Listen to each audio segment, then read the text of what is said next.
Defining Duke, an Xbox podcast, is brought to you by, well, you. If you want to learn how to support the show, go to patreon.com/laststandmedia.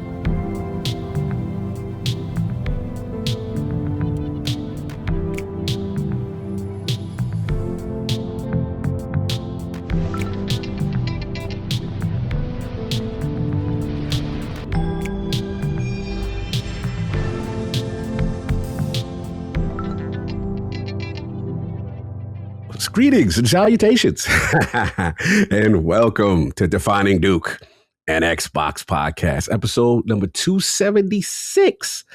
And I think things have changed a little bit. So the elephant in the room, shout out to my co-host, Mr. Matty Plays. Well-deserved vacation. The man works very hard, and he put out some time, set out some time. He's like, Cog, I need some time. So I said, you know what? Don't worry about it. This man always holds me down at every damn convention or GDC or DICE or whatever. I was like, I got it. So I figured, you know what? I'd grab the Xbox 2 and make it 2+1 over here. So let's introduce these amazing guests. First from Windows Central's own, Jez Corden. How we doing, sir? Hey, dude. I'm doing pretty well. It's midnight here, so forgive me if I look a bit sleepy. It's so funny. Like I did Gaz's show the other week, and I was really tired when I was doing it. And people in the comments were brutal. They were like, "Oh, Jez looks awful. He looks really tired." So now I feel like I have to qualify the fact that I look awful. Look, two things: I'm old, I'm really old, and I'm really tired. So yeah. But I'm here. We appreciate you. Yeah, thanks, man. Thanks for you being on, man. We appreciate you in that time zone. So we know how difficult that is. I always get nervous asking you to jump in. But actually, it's fitting because there's a lot of stuff that I want to talk to you specifically about because you've been breaking things. So breaking a lot of things. Been breaking things. And then, of course, the homie, the other half, Xbox 2, Chi-Town's own, my bro, Randolph Thor 19. How we doing, sir? We're doing well. We're doing well. See, you can't tell how tired I am because I'm not on camera.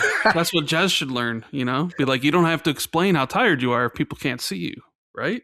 Messy. That is true. Messy. That is true. One day, Jez, we gonna get this boy. One day, man. We gonna get this reveal. I don't know, man. What's happening? Jez is I get shit about. Sorry, go on. I was just say you're on camera enough for the both of us. So. Well, I get shit all the time about you not going on camera. Everyone's all like, Rand promised to go on camera. And so Me too. Like, you know? Me too. Promises are meant to be broken, I guess. Oh my God. What's going on, Secret Agent? Red, how we doing, man? We're doing good. We're doing good, man. You know, we were supposed to record this podcast 3 hours ago, or we were supposed to start originally at 4:30. And guess what time it is now? It is 5:30. We were originally supposed to start at 2:30. But then it got pushed. So later and later in the day. You sound happy to be here. No, I'm actually thrilled to be here because we haven't. I mean, last time we podcasted was the day. Yes, bro. Because Jez was on vacation or wherever he was, and it was literally news broke 20 minutes before we were supposed to go on a podcast about Phil retiring and Sarah leaving and Asha being the new person. So me and you had that epic podcast that we did on my channel with Xbox 2, and it was it was such an interesting show, you know. That episode and a lot of interesting fun things. The direction of Xbox could be swerving. Things potentially could be changing.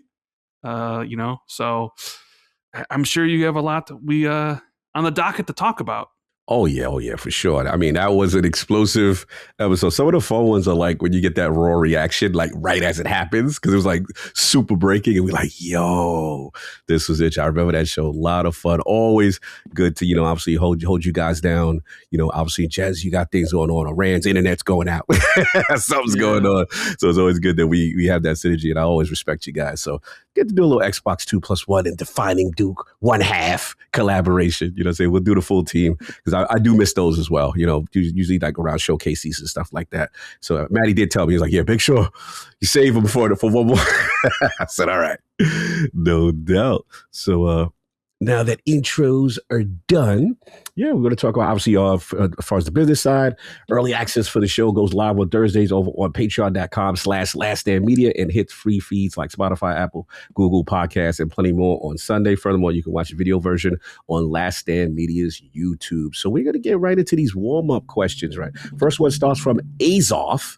Good day, Dukes. Double Fine's latest kiln had its open beta over the past weekend. Did either of you check it out? I put in about 6 hours myself. While I enjoyed that time, this isn't a game into which I could see myself investing much time or money. Thank goodness for Game Pass letting Double Fine still be a little quirky from time to time. So, boys, any body got a chance to check out Kiln open beta? Jazz Rand. Jazz is shaking his head, so I'm gonna ask Rand. I mean, what do you think? What do you no think? Kill. You didn't put down Marathon once for Kill. I'll be honest with you, okay? This is some straight truth here. I ain't playing Kiln, regardless of whether it's in beta or whether it's actual full release. I have zero desire to play Kiln. Now, that's not to say that I'm not interested in Double Fine at all, because I really enjoyed Keeper for what it was. And I mean, I love Psychonauts too. So I really like Double Fine as a developer. I just don't have any interest in playing Kiln, what are the online pottery brawler? I'm sorry, that doesn't tickle my pickle. You know what I mean? Like I don't. Mean, you can make a pickle. You could design one. You could. No, you can make a pickle. I just have no interest in technology. Help him, Jazz. We can get those shapes for you. You're talking about the dude that's playing 25-year-old World of Warcraft. He ain't playing Kiln. Come on now, man. There's so much else that came out recently or in around this, and it's kind of like, well, time is finite in the era of full-time jobbery. So it's kind of like, man, do I really want to even consider trying this? I mean, it looks okay, and maybe it's something I'll try when it's fully released, time permitting. But right now, there's a bunch of other games I'm playing and really enjoying. So Kiln didn't even get a look in, especially not as a beta. I hear you. I hear up. You guys are being honest. I respect it. Look, I'll be real with y'all. I remember when this thing was first shown, and it was like Schaefer the crew, and I was like, "What are they doing?" Like, I'll be honest. What were they smoking? Yeah, like I would be Red. I was like, it gave me the energy I had when I first saw Grounded, and I'm be for the first time. You know that I was a big Grounded hater as the reveal. Just from the reveal standpoint of like, what is Obsidian doing? You know, I wanted some big budget AAA, not realizing what their scope is now that we've got that out. But I remember seeing this and I was like, okay, I don't know what this is. I don't know who this is for. This is probably not for me. So then I go to GDC and I think they have Day of the Devs. And they were there. They had Kiln there kind of to try out. So I'm like, all right, what the hell? Let me give it a shot. So at first I'm just like, yeah, I don't know. But I ain't gonna hold you. After I start making the small little pots and the quick ones that get up close and really have like a quick time to kill. Well, not quick time to kill, but more faster with the rate of fire. Kind of started getting into it. I ain't gonna hold you. So I will say with the open beta, you know what I'm saying, that I have my eye to give it a shot. That's as much as I say. I still don't know if it's the game for me long term. And obviously, like Jez said, there's a lot of stuff going on right now, as far as other games pulling away from time.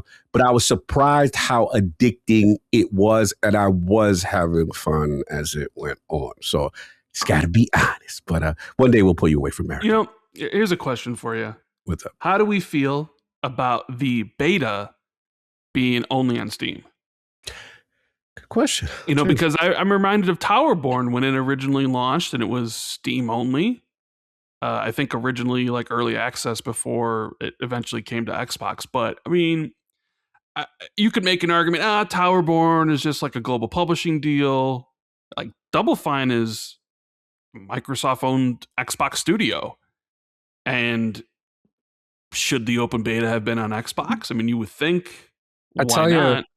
I tell you what it is. It's a huge ringing indictment of Xbox's platform and developer tools. If Xbox's own first party prefer to use Steam, it kind of comes back to like what we always hear from third-party developers, especially indie developers who are a little bit more outspoken. We've had them on Xbox 2+1 as well, and the thing they always talk about is terrible platform tools, terrible backend, and all these kind of features. But like when you look at like what's out there in terms of Steam and the features that it has, and Microsoft's own developers won't use it, then what more can be said about it, really? Well, I mean, is it that they didn't want to use it, or was there other circumstances and reasons why it was Steam only? I don't know. I don't know if they've come out and actually said why it was that. I just thought it was kind of an odd choice. I know. Like, there's things to be, and this is maybe going in a different direction, but like the review code situation for Xbox is pretty bad. Not necessarily for first party, but for other games and stuff. Like, you'll look at Metacritic, and a lot of the reviews are on PC or on PS5, and sometimes when you reach out to people, they'll be like, "Oh yeah, we can get you a PC code today," or PS5 codes will be available in a couple days, and you'd be like, "Well, how about Xbox code?" "Oh, we won't have any until launch, or we won't have any until after launch." Yep. And it seems to be a common thing. And it's kind of like, well, what's the issue there? And is it really just a certification problem? Like, are there teams that take too long to do that sort of stuff? And it's like, is that one of the reasons why Kiln maybe decided to do Steam instead? I don't know. I know this is not really talking about Kiln, but there was something I was thinking about, No, it's definitely an issue. Okay, Jess. But but this is one of the things that makes Asha's appointment so interesting. Like, people often think like, oh, Asha's got an AI background, but really what she had was a DevTools background. Like, it's like AI as pertains to DevTools, and arguably DevTools is one of the few things about AI which is actually probably going to be a thing. Or, well, to be honest, it already is a thing. When you look at stuff like GitHub Copilot and all this other stuff, that is what it's really being used for mostly. So, in that universe, Asha's probably well versed to capitalize on some of that stuff, really look at what's going wrong with the Xbox backend, why even Microsoft's own developers don't want to use it, and then hopefully do something about it. Because it's like Rand says, like getting review copies of Xbox games is also an absolute pain in the arse, compared to the other platform. Absolutely. Notorious. Absolutely. Yeah, it's notorious. I mean, we see it for ourselves with Lords of Gaming. It's just what Rand said. It's like, okay, you put in for a request for a code, and it's like, yeah, we could get you to Steam right now. But as far as, Xbox and stuff, oh, you'll get that at launch, after launch. And like you said, that's a problem. So what I'm hoping for is, being at GDC, seeing the talks from Jason Ronald, seeing how they try to improve the platform tools, and then that synergisticness between, putting the port on PC, and then it's 30 minutes allegedly, the Xbox. But one thing that I did get from that is the developer feedback there seemed to be taken into account, and it seemed very positive. Now it's a matter of the implementation and to see if they actually execute on what they're saying. But that's what I'm hoping for, because I agree, Rand, like that needs to change. And when you have a game like this, right, you would assume it should be ready to go with an open beta for either, all platforms, or at least on the Xbox platform itself. So I agree. So we got a second question, and this is from Respawn Delay. Hola to Lord Duke and his mysterious guest, now known as the Xbox 2. Can we get a quick gut check on Rare? With Everwild canceled, it seems the community has just kind of accepted they're only working on Sea of Thieves now. But that one game can't last forever, right? Where do you think they should go from here? Do we see them attempt another new IP? Mm-hmm. Do they play safe and dip into their back catalog of classic franchises? I know most people probably want something from their golden era, but I personally think now would be the perfect time for a revival for Viva Pinata. Pokepokia Pia, I can't even pronounce. That's that Maddie game. How do you pronounce Pokepia? Whatever. Pokemon Pokemapia game or whatever. See, these are the creepy card games I don't be knowing. Shout out to man, he loves this game. That is still a huge demand for their cozy garden building sim genre. And Viva Pinata was big enough back in the day to receive a Mario Party style spinoff and a Nickelodeon show. So if you were in Mad Booty's boots, which direction would you try to nudge them in? Thanks, and having a cog cheated on Mary with a mysterious side piece kind of day. So let's go with you, Jez. What the hell, man? What's going on with Rare? What's your gut check? Good check. And it's weird because I've never really had good rare sources, to be honest, like ever. So I don't have like rare's a bit of an enigma to me. Like a lot of the studios that I do cover a lot of the time, I usually have some kind of channel into the studio. Most Microsoft studios, but rare's like got a very sort of a very strong sort of I don't know what the word would be, like a tight culture, like family kind of culture. Whereas like a lot of the other studios, like they use a lot of contractors and maybe they work with a lot of, external agencies and that kind of thing. So things leak, when there's more cogs involved, if you want to. There's more cogs involved, things they tend to leak. Yeah.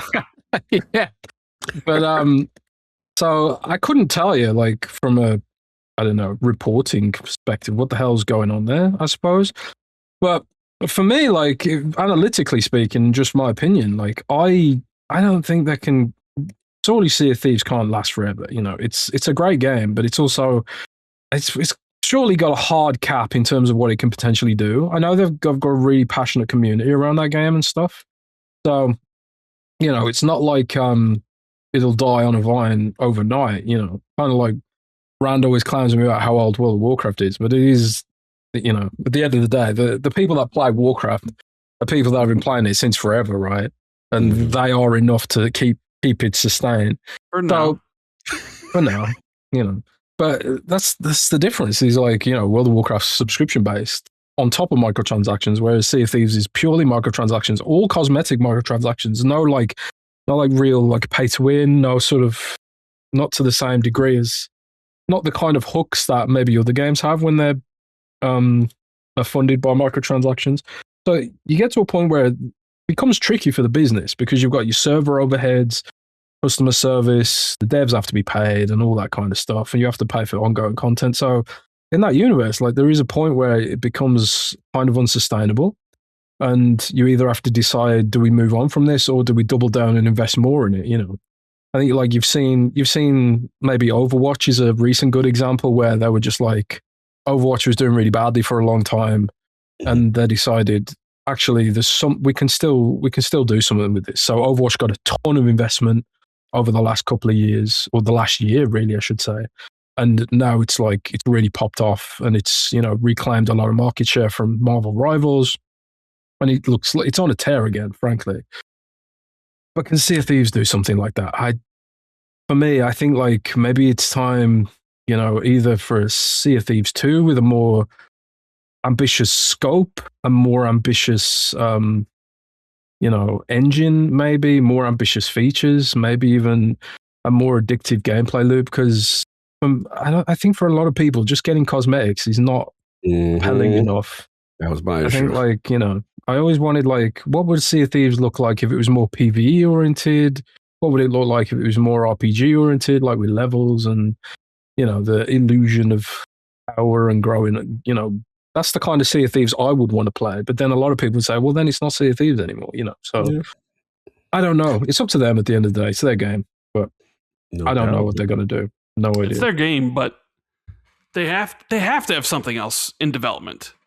They have to, because Sea of Thieves, while successful, quite successful, I think has been trending downward, and I don't know if that game can sustain because I think last report I saw, Rare had like 200 people, 200 employees or something around that number. I mean, I could be wrong. Maybe the report I saw was wrong, but you figured Everwild was the next game. To kind of like, okay, we got Sea of Thieves that we're doing, but also here's the new one that we're going to drive, sales and microtransactions, all that stuff. And now after, God, however years in development, 7 or whatever it was, it's gone. So it's like, okay, but Sea of Thieves seems like it's starting its downward trajectory. Like, it did really well on Xbox, and then it kind of started declining, and then it got the PlayStation boost, and it was doing really well for a bit, and then, it starts declining again. I am sort of surprised it's not on Switch 2 yet. A lot of Xbox games, for whatever reason, don't have ports to the Switch 2 unless they're Bethesda games or Activision games. No dev kits, man. Still? Damn. Yep. I mean, I mean, they probably have dev kits, but obviously it takes time to port the stuff or whatever. But it makes they just didn't have dev kits. Like they got them slowly, Sure, like sure. a lot of studios did. And I would They got them imagine sooner than like I thought like Sea of Thieves would be a shoo-in for the Switch too. Mhm. And maybe it still will be, and maybe you could have another boost when it comes to the Switch, because there's really no game like Sea of Thieves on the market even still to this day. But it does make you wonder about, okay, the future of the studio being like, okay, we got Sea of Thieves here. It's working for now, but it's not going to work forever. Is what Jez said, is their next game Sea of Thieves 2? Where you take everything you've learned and add things that you want to add, but maybe couldn't because you were bottlenecked by previous generations, make it bigger and better. And I don't know, maybe that's I just don't, you mentioned like their older IP and stuff. Mm-hmm. And I'm sure there's people listening being like, bring back Banjo. Yeah. Like, Rare has nothing to do. You come to hate. Yeah. They got nothing to do with Banjo. So I don't know. I don't see them really working on older stuff. But I'm very curious. In the same way, me and Jez have talked about like with the Elder Scrolls Online studio, where it was like, okay, Project Blackbird was supposed to be the next big thing for them. They have two of those games on at the market, and then it got canceled. And like Elder Scrolls Online, you wonder like, oh, well, how much has got left in the tank? Can that support that studio forever? Are they going to have to make something else? So yeah, I mean, your guess is as good as mine. I suppose about what's next for Rare. Yeah, it's a good question.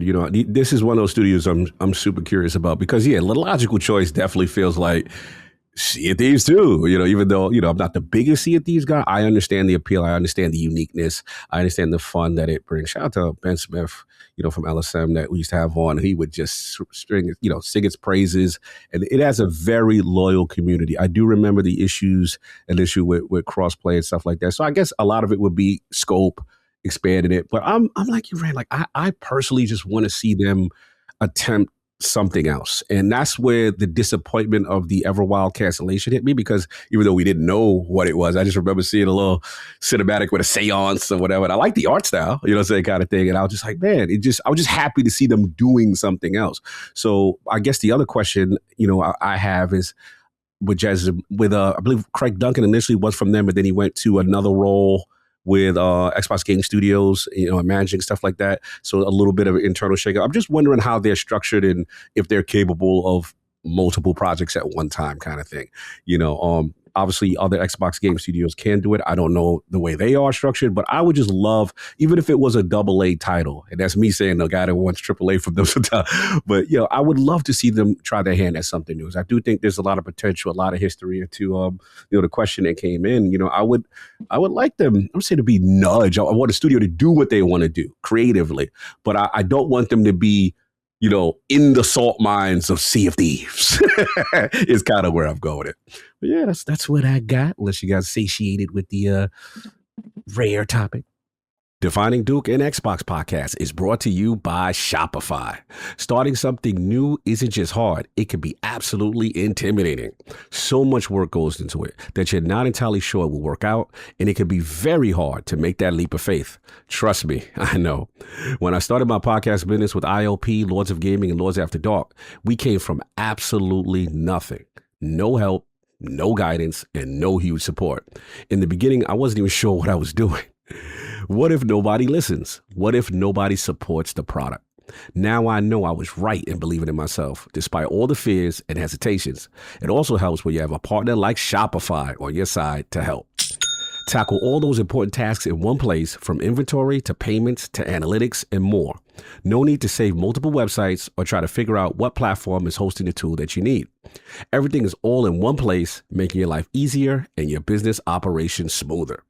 Best yet, Shopify is your commerce expert with world-class expertise in everything from managing inventory to international shipping to processing returns and beyond. And if you get stuck, Shopify always is around to share advice with their award-winning 24/7 customer support. It's time to turn those what-ifs into with Shopify today. Sign up for your $1 per month trial today at shopify.com/Duke. Go to shopify.com/Duke. That's shopify.com/Duke. Cool. All right. So, breaking today before we started this, Matt Booty outside official Xbox podcast interview. He's talking the showcase. He's talking studios. He's talking more. So shout out to Tina Amini and interviewing him on the Xbox Wire, the official Xbox podcast. He talks about his new title, the executive vice president and chief content officer at Microsoft. Said his job kind of stays the same, but his responsibilities to the studios. He's excited about State of Decay 3, Blizzard with Diablo, Elder Scrolls Online Season 0, Grounded 2, Call of Duty, and he's excited the lineup of IPs and studios and all of entertainment. Kind of hints movies as well. And his internal description was kind of like, we do everything from Kiln to COD. Which I thought was interesting. Other excerpts from this interview. Coalition has been helping InXile Entertainment on Clockwork Revolution, Unreal Engine 5. Blizzard Entertainment providing cinematic support for Playground Games Fable. Compulsion Games using the Activision mocap studio. Rare sharing multiplayer expertise from Sea of Thieves helping Double Fine on Kiln. Obsidian took sophisticated, persistent world-save technology from Undead Labs' State of Decay 2 and enhanced and used it in Grounded. Then improved the technology and now has been sent back to Undead Labs for State of Decay 3. So showing that kind of synergistic engine there. And me and Jez really love that engine. King and Mo Yang collaborated on Minecraft Blast, which combines King's expertise with Mo Yang's Minecraft IP. And then Minecraft's in-game store technology was adapted into Flight Simulator, and that same technology later made its way into Starfield. And lastly, he basically talked about, the collaboration that teams have been sharing narrative tools, best practices, and other development approaches. So again, this just kind of broke about an hour ago. Matt Booty outside. I have to start with Red. Red, now hearing some of the excerpts from this, interview. What's your thoughts on the studio collaborations, things that he talked about, and Matt Booty doing this interview? I mean, it's cool to hear about studio collabs. That's something that they've been talking about for a while, about how they, sharing technology and that stuff. So yeah, Blizzard helping Fable with cinematics, that definitely got my eyebrow raised. I'm like, there's one thing to say about Blizzard. Make some pretty good cinematics. Oh, bro, I go right? front. Yeah. So it's like, okay, we're going to get that type of stuff in Fable. Sign me up for that. I mean, I think he also mentioned, if I'm not mistaken, stuff about Clockwork Revolution, which really piqued my interest too. I know people are like really excited for that game, but he talked about like how it's coming together really well, and it seems like the studio's punching above their weight or whatever. I don't know if he used that exact phrasing, but it was along those lines. Yeah. But yeah, like Booty's outside talking to Tina, right? Tina Amini. Yeah, Tina Amini. So it's really, I don't know, it's really cool to see the studios collab and like, okay, we like the State of Decay Obsidian thing was interesting, where like, hey, we got our shared world tech, and then like Obsidian makes it better, so like it's like better to be used when it's used in State of Decay 3. It's just cool. It's just cool stuff. I'm sure there's probably, I'd love to be like a fly on the wall when they talk about some of that stuff there, where you just listen to like the sharing of tech and like smart people when they kind of like get in a room together and they talk about ideas and things like that. But yeah, I mean, we'll see. The proof's in the pudding. We'll see how these games come out and how they perform and how good they are, and because we've been waiting a long time for Fable. Yes, we have. Might be even making it, according to Grubster, we might be waiting leave more time. We'll discuss that. Yeah, the upcoming topic. We've been waiting a long time for State of Decay 3 as well. So it's like there's some games that have been long time coming. So yeah, I don't know. Jazz, what do you think about all this stuff? I mean, we know, like you said, we knew for a while that they were collaborating hard, but like, I was surprised to hear that like Blizzard have been contributing to Fable and stuff like that, because they're pretty. I can't remember his name. His name's Jamie something. and he tweets a lot about like the cinematic works that those guys are doing, because obviously like across all Blizzard franchises like Warcraft, Diablo, Overwatch, it's all handled in house, which is like not a lot of studios still do that kind of thing. Like they outsource it to companies like Blur, for example, or Weta Digital and stuff like that when they need to have some sort of pre-rendered cinematics made. But Blizzard's one of the few that still has like their in-house cinematics team. I don't know if you guys saw, it's just slightly off topic, but I read that Disney had sacked off a bunch of Marvel's cinematic CGI team recently. It's kind of wild, right? You'd think Disney working on Marvel in a visual arts capacity would be a pretty safe job, wouldn't you? But anyways, it does seem like but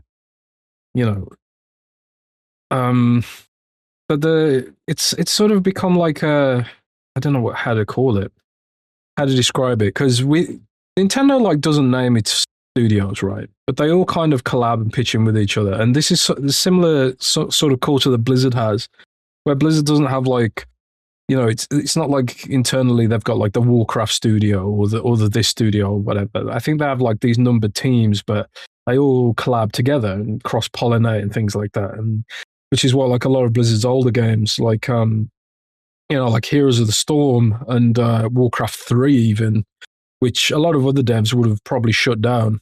Cough, Ubisoft, or EA, completely shut the game down, deleted them, like Battlefield Hardline, which is being deleted soon, or The Crew, which sparked the whole stop killing games movement, right? Yeah, but Blizzard's always like kept it going because all the teams sort of collab.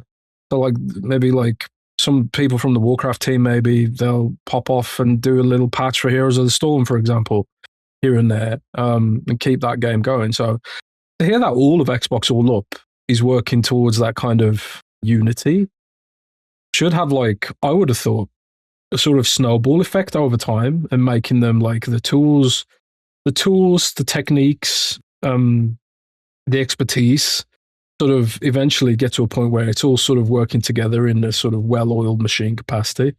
And it's just a shame that it didn't arrive quick enough to save the exclusivity argument, right? Which we will discuss. No, for sure. I agree. I'll jump in if you got all your bars off, Jez. But yeah, no, this look, there's two things about this. One, I like the fact that the booty's outside. Like you don't really see him do a lot of these interviews and stuff. And I'm just curious, moving forward in the Asha era, is this something that he becomes more on the forefront? Like, I'm very curious about the showcase specifically, Jez, in reference to like, in a post-Phil and Sarah world, right? How does that reveal from the optics stand out? Who comes out on stage? Is it, Matt first, Asha second? Does Asha not come out? Like, I'm just curious, in this new era, how they handle forward-facing things. But so far we're seeing, with Matt, and I want to shout out Tina Amini because I think she does an amazing job as far as the curation of especially the showcases. I think, Rand, we come from the Inside Xbox era. Oh, yeah. You know what I'm saying? And we know how awful Yes. their showcases were. And I feel now we've become spoiled, but how good they are, and the real deep dives and trimming the fat, getting straight to the studios, the production values. And now you can make the argument they're best in biz. Like, I don't think they've had a bad showcase in a long time. Even the partner showcase, the recent one, was good. So to see them come out, to see them talk, talk to Matt was really refreshing. I think me off the top, obviously him being excited about specific games, State of Decay 3, which Jez, I saw a baby. I like to hear him being excited about that. And I love the sharing of the resources. One thing about, Grounded that Obsidian doesn't get enough credit for was that tech, was that, being able to save that save state, even if us three are playing together. But let's say me, you, and Rand, we're playing, and then Rand can't play the next day. He has something going on. His internet's down. And then like we could take that save state, right? And then me and Jez can continue on, or I could take that save state, play it a single player, and advance this persistent world. To see them use that tech and now bring it back, to Undead Lab, that's awesome stuff. The synergistic there. I like what you call it, NXL working with Coalition. I feel Coalition, as far as Unreal Engine, as far as graphical fidelity, I love that stuff. That excites me. Surprised with the Blizzard. Helping out on Fable. I agree with you, Rand. I think that, as much as I don't play WoW, I have to admit, Jess, when I see those WoW cinematics, damn, bro, they go hard. So I like that, man. Yeah, that they go hard. And we have to say, with the early Fable trailers, what it means to be a hero and all that stuff, like, amazing stuff. I just absolutely, to the point where people were like, is that real? people were mad at Playground. They were like, there's no way, that could be things. So that excites me. I think for me, it just comes down to, seeing the teams being synergistic together, work together. This is something I want. What I would like now moving forward, I don't know, this is a big ask, is from an IP standpoint. I remember when ABK got it, we would like to see the collaborations, the spin-offs. Where's our Doomslayer Chief, bro? You know what I'm saying? That kind of energy. I know I'm a big pilot guy, but I do like that kind of thing. But it's good and refreshing to see the teams kind of, from a tech standpoint, an engine standpoint, being collaborative. I think that really excites me. So yeah, we'll see what they got going on. It seems that they're talking. They got a lot to discuss in the head of the showcase, and obviously we got more things to talk about next, which is the another thing they got planned that we didn't know about. So speaking of which, Xbox first look Thursday, y'all. Metro 2039, new show format, will spotlight games throughout the year, per Mr. Jez Gordon. And we got a write-in from Deuces Bruh. He said, hey guys, what are your experiences with the Metro series? With 2039 just announced, I highly encourage anyone who has missed it to catch up now. It is a genuine world-building masterpiece, a little bit of jank aside. On most storefronts, the entire series is on sale for pennies on the dollar. So Jazz, man, we got an announcement. Talk about it. Is this something new that we should be looking into? What's this first look stuff? So from what I can tell, first look, like when I first, because I found out that Metro 2039 was being announced. I didn't know it was anything to do with Xbox, actually. So when I tweeted that out, I tweeted out Metro 2039 soon. I didn't know Xbox was involved at all. But then subsequently it came out that like Xbox has some kind of show, and Xbox is actually the ones who are going to show this off first. So from what I can tell, this isn't like, don't expect this to be like a huge kind of showcase kind of thing, which is kind of what the literature said anyway. It's kind of like, I think what Tina Amini's kind of doing is she's emulating what she did for IGN first, but only at Xbox. So I don't know if you like noticed like the way Xbox has been run recently. It's they do their own articles, they're doing their own previews, and now they've got like their own IGN first kind of format, which is now Xbox First Look, right?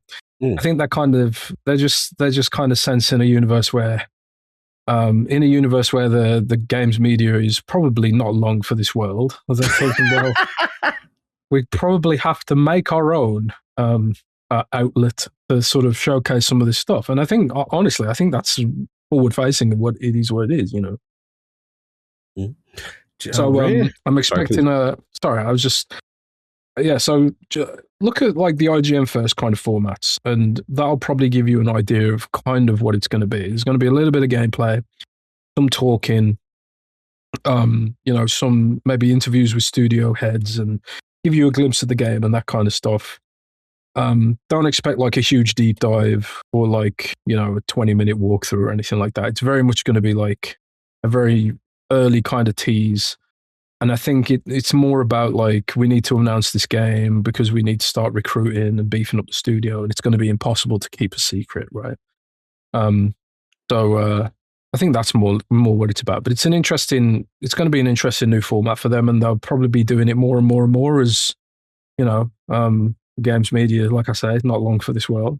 That's probably part of it. But yeah, I think that's the kind of the format it's kind of looking to emulate, if I had to guess. No doubt. Rand, man, what you thinking about Xbox First Look? Are you a Metro guy? Like, I'm a Metro guy. Ooh, let's go. I played Metro 2033 and Metro Last Light twice each, like because they were 360 games, so I played them both there. Then I played them again on the Xbox One when they got remastered. And then Metro Exodus, I think, came out in 2019, I think it was? That sounds about right. Around that time. I covered both really that. great games. The person who wrote in, said the jank. And that is sort of part of that experience where it's kind of like the Eurojank, what have you, a little bit. Knew that was coming. Lovable jank. I keep hearing that's going to be the Yeah. subject today. It's I don't know. It's a great. It's almost horror. There's a lot of horror elements to the series. Like it is at least the first two games are very much your typical kind of like linear shooters in a way. Metro Exodus kind of opens it up a little bit more.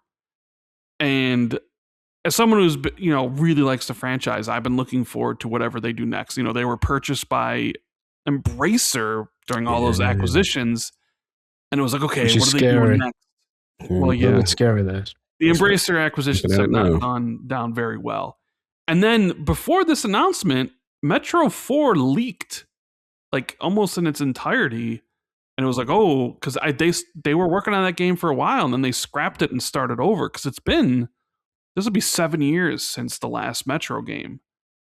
And it's like, okay, cool. And then you have the tie it with Xbox, where Xbox's first look, because they're doing it with this game. This is like the first time we'll see this. And I'm very curious to see how Xbox presents the show in comparison to the other ones. Because all the shows are different, right? Like the summer showcase and the dev direct that follows it is different than the dev direct in January and the partner previews that happen throughout the year. So I'm kind of curious to see how Microsoft, even differentiates this one from their other shows. But we're not only getting this as a first look. They got the Yakuza Studios next game, Stranger Than Heaven. Oh, my baby. Let's go. What is it? Yes. Happening in May. And then I think I asked Jazz, I'm like, will we have more of these first looks throughout the year? Like, are we going to, because it seems like they have a show every single month leading up to Showcase. That's insane. Are we going to get like a first look in July, a first look in August? I'm sure there'll probably be another partner preview end of the year because they usually just kind of do it then. But yeah, but I will say, though, is like when you do these first looks, it sort of has to be for a game that has some prestige behind it, or at least some anticipation. Like, oh, here's the Yakuza Studios' next big game. Okay, cool, right? Everybody's interested in that. Let's see how this looks. It's got at least some muscle behind it. Oh, yeah. Like, oh, the Metro, their new game. Okay, cool. Like, I want to tune in to see that. I hate to say it, but like, you can't really do this for like any rinky-dink game out there, right? Okay. It has to be a game of some stature. Not saying it's got to be GTA 6 or something of that magnitude, but it definitely has to be like games of a certain a certain level, I guess, is the probably right word for it. I don't know if you guys agree with that or not, but no, I agree. I think like I was saying this on Xbox 2+1. I think there's a potential where you could actually do some harm here if you say like, oh, Xbox first and first look, and it's supposed to be like this epic thing, and then it ends up being sort of underwhelming kind of AA or maybe even less kind of game. I think like you could end up doing harm to the game because people will come with a certain expectation, and then they'll have like a negative kind of a negative kind of takeaway from that, maybe. Kind of what happened to High Guard, I think. I think like when they put High Guard as the last game for the Game Awards, that put such a huge expectation on its back and a bit of a target, I think, to be honest. And I think when they did that, they kind of like screwed the game a little bit. I think if that had been announced in a more appropriate way, where like it had found like we could have found it or could have, I'm just spitballing here. Maybe nothing could have saved that game, but like if it was announced in a more appropriate way and it was better managed expectations and maybe it had a little bit of a delay and they sort of did the early access thing, maybe it could have found its audience, maybe, I don't know.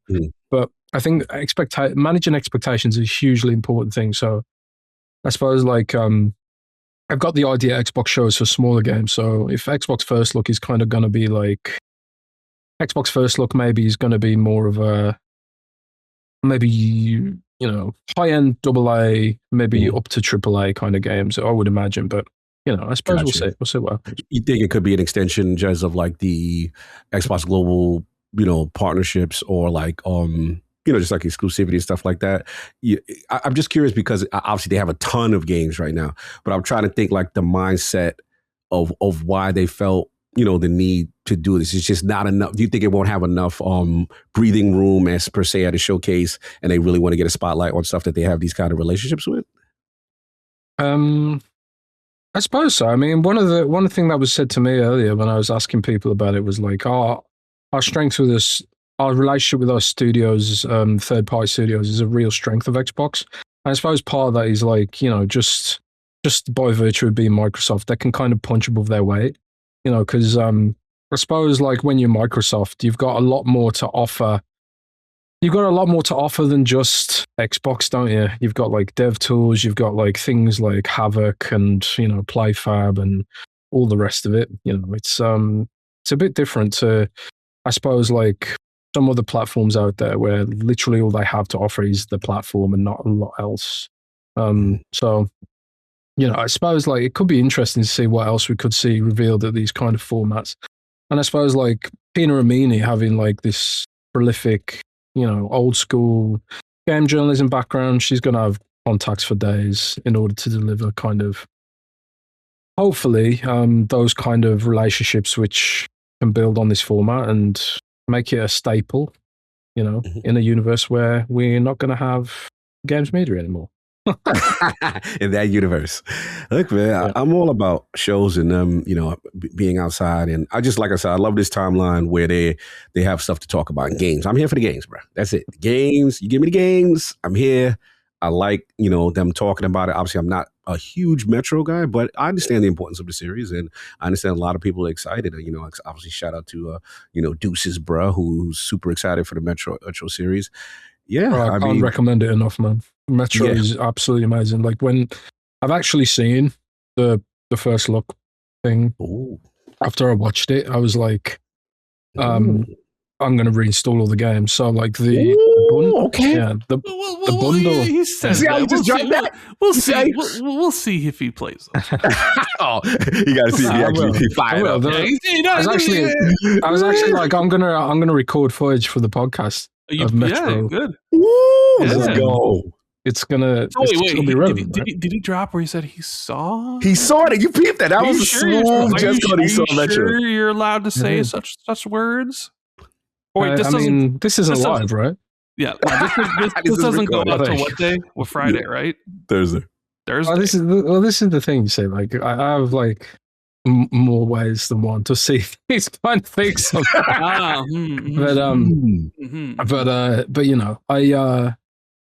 it's I downloaded Metro again as soon as I watched it.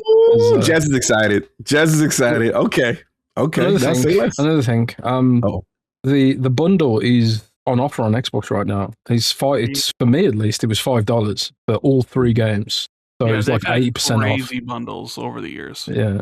Okay. So 80% off for all 3 games. If you don't own them at that price, that's crazy. That is the best deal I've ever seen on Xbox Live, I think, right now.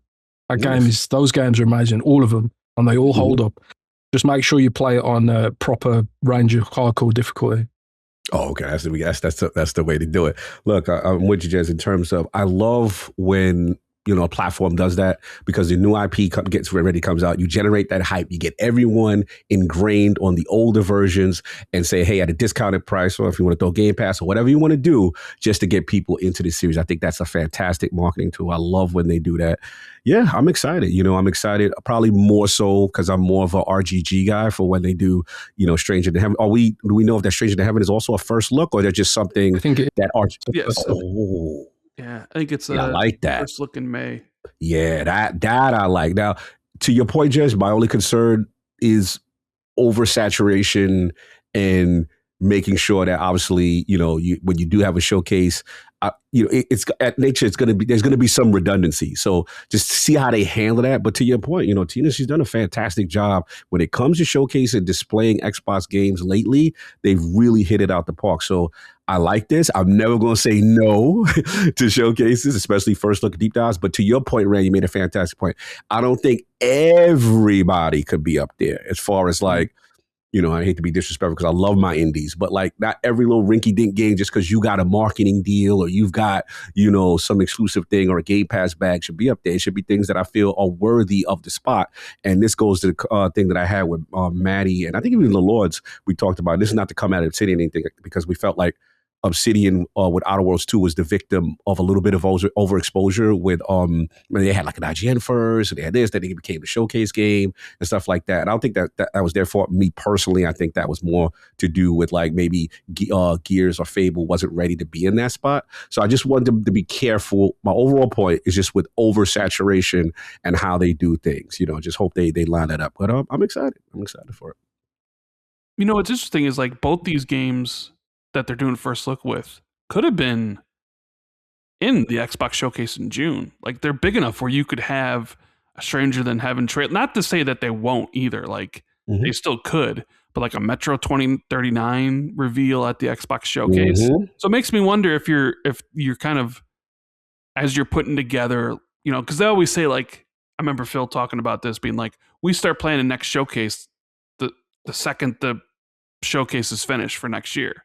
So if you're putting together like what things you want to do or whatever in your content plan for the year, you're looking like, hey, like we want to do this like new show. Some of those games that you would have just put in showcase, you could kind of pull out and give their own like special highlights to. So I sort of wonder if we will see Metro 2039 or Stranger Than Heaven at the Xbox showcase in June, or if this is just going to be kind of enough.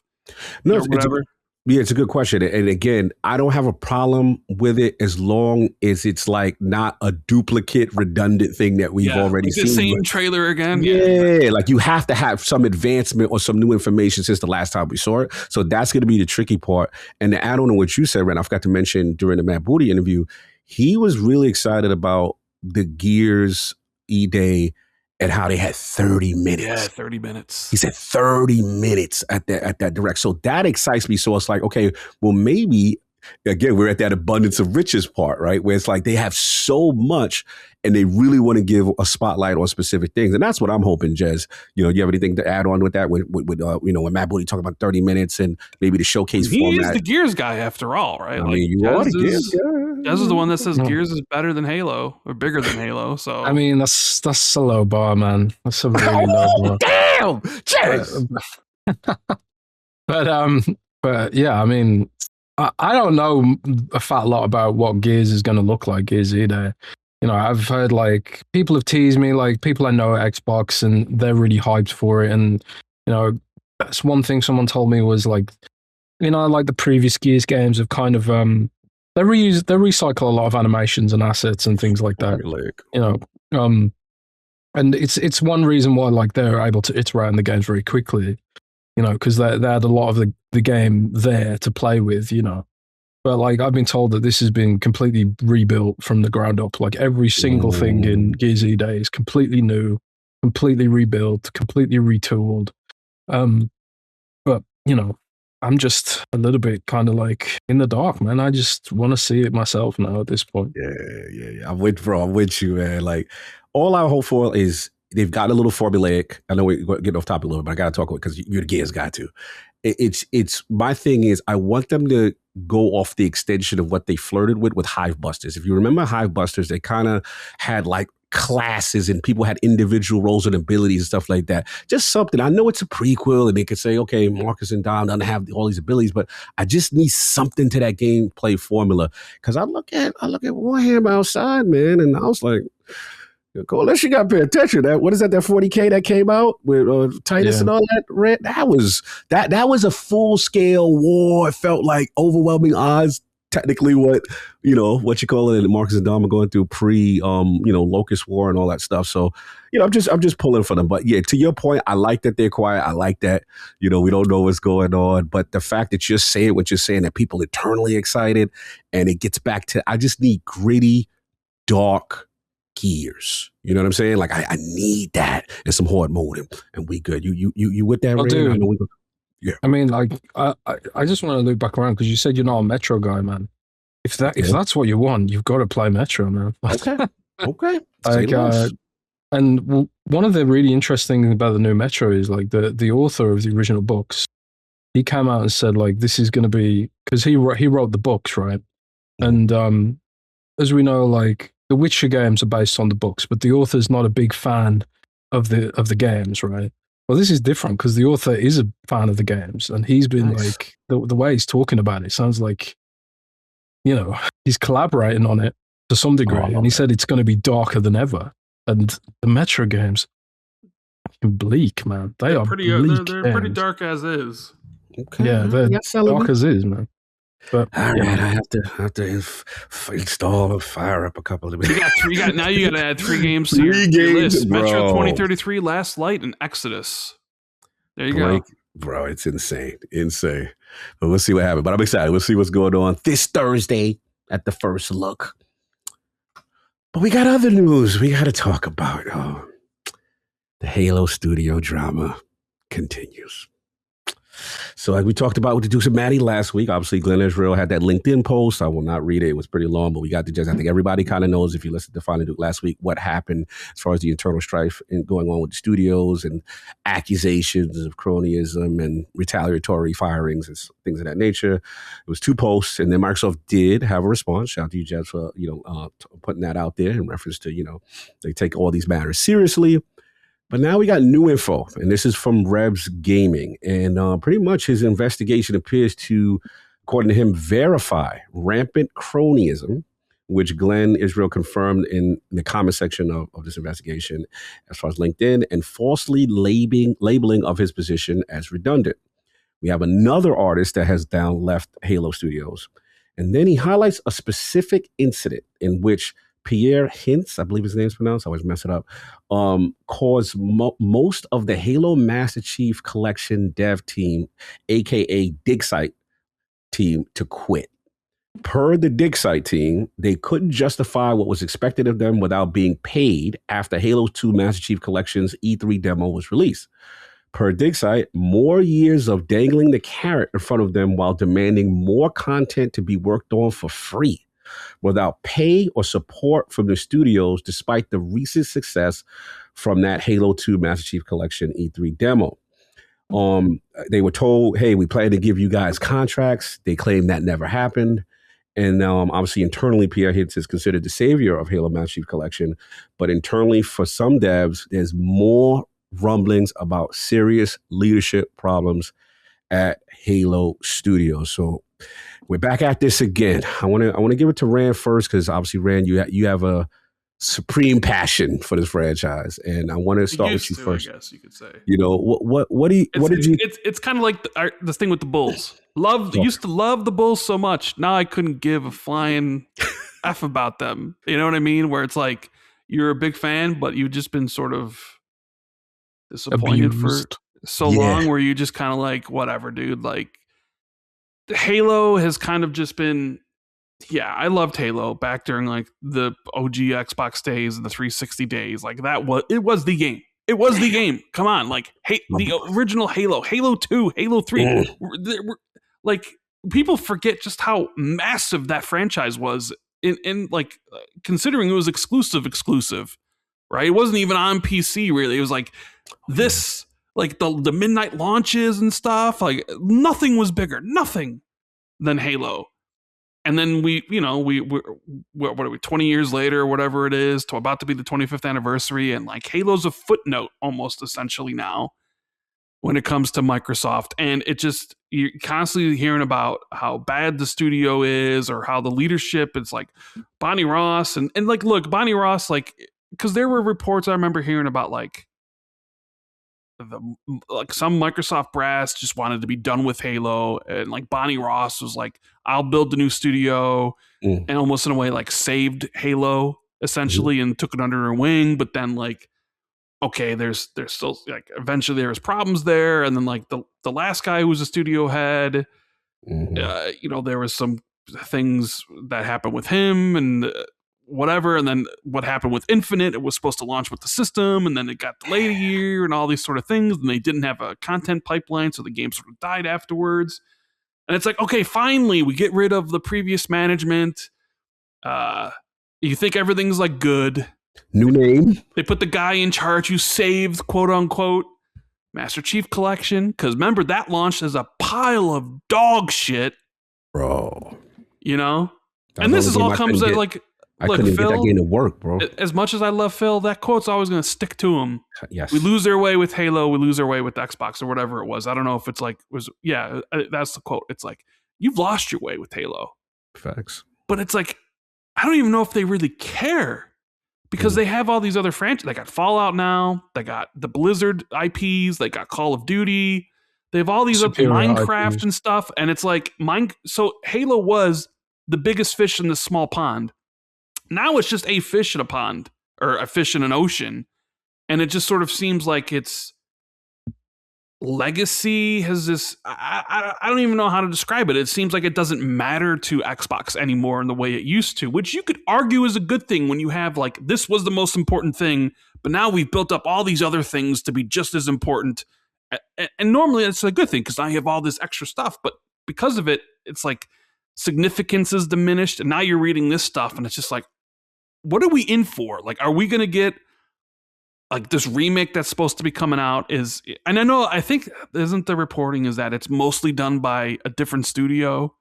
I think a studio that begins with the letter A. I'm not sure, or I can't recall right off the time. But then you sit and like, okay, if they're not really doing that stuff, like what does the next main Halo 7 look like? Right. Should I have any hype or expectations based off some of the stuff you're hearing? You know, I don't think they fixed the contractor situation there because that was a big problem with Infinite. And if it sounds like there's like the good old boys club with the leadership issues and stuff, and it's like, am I just supposed to write off Halo? And then am I supposed to then, we talked about Booty and how cool it is to see all the like all the teams working together and all that stuff. But it's like, what is being done to Halo under your stewardship? You're the head of all this stuff. I'm not saying like Phil's to be absolved from this, like he was the head. So it's like, what am I supposed to look at? And maybe some of this is jumping the gun. You know, maybe like the remake's going to be great, and then Halo 7 will be amazing. And it's like, oh, it's just kind of like someone just dissatisfied with their jobs or whatever. But it's just like you look at this stuff, and it's like it just really seems that we're going to be in a situation where like either the next Halo games take forever to come out and they're not good. And it's just a more decline for a once prestigious franchise and studio. It's disheartening when you hear all this stuff and to think about what could have been essentially, you know? Yeah, no, I agree. Very, very disheartening to hear about this stuff. Jez, I need your thoughts, man. I mean, us Halo, we going through it, bro. Like, what's going on? Jez is smiling. He got his Gears game this year. He's like, he got his Gears. He's like, I don't care what's going on. Got new World of Warcraft expansion that Jez loved, except everything except the story and stuff. He was don't let him say it was amazing because he was complaining about to me in DMs and stuff, you know. So I reviewed it. I gave it 7 out of 10. The World of Warcraft expansion, but I've still put like 10 days into it so far. But nah, I just think there's nothing you can do with Halo. Just gotta go it down, man.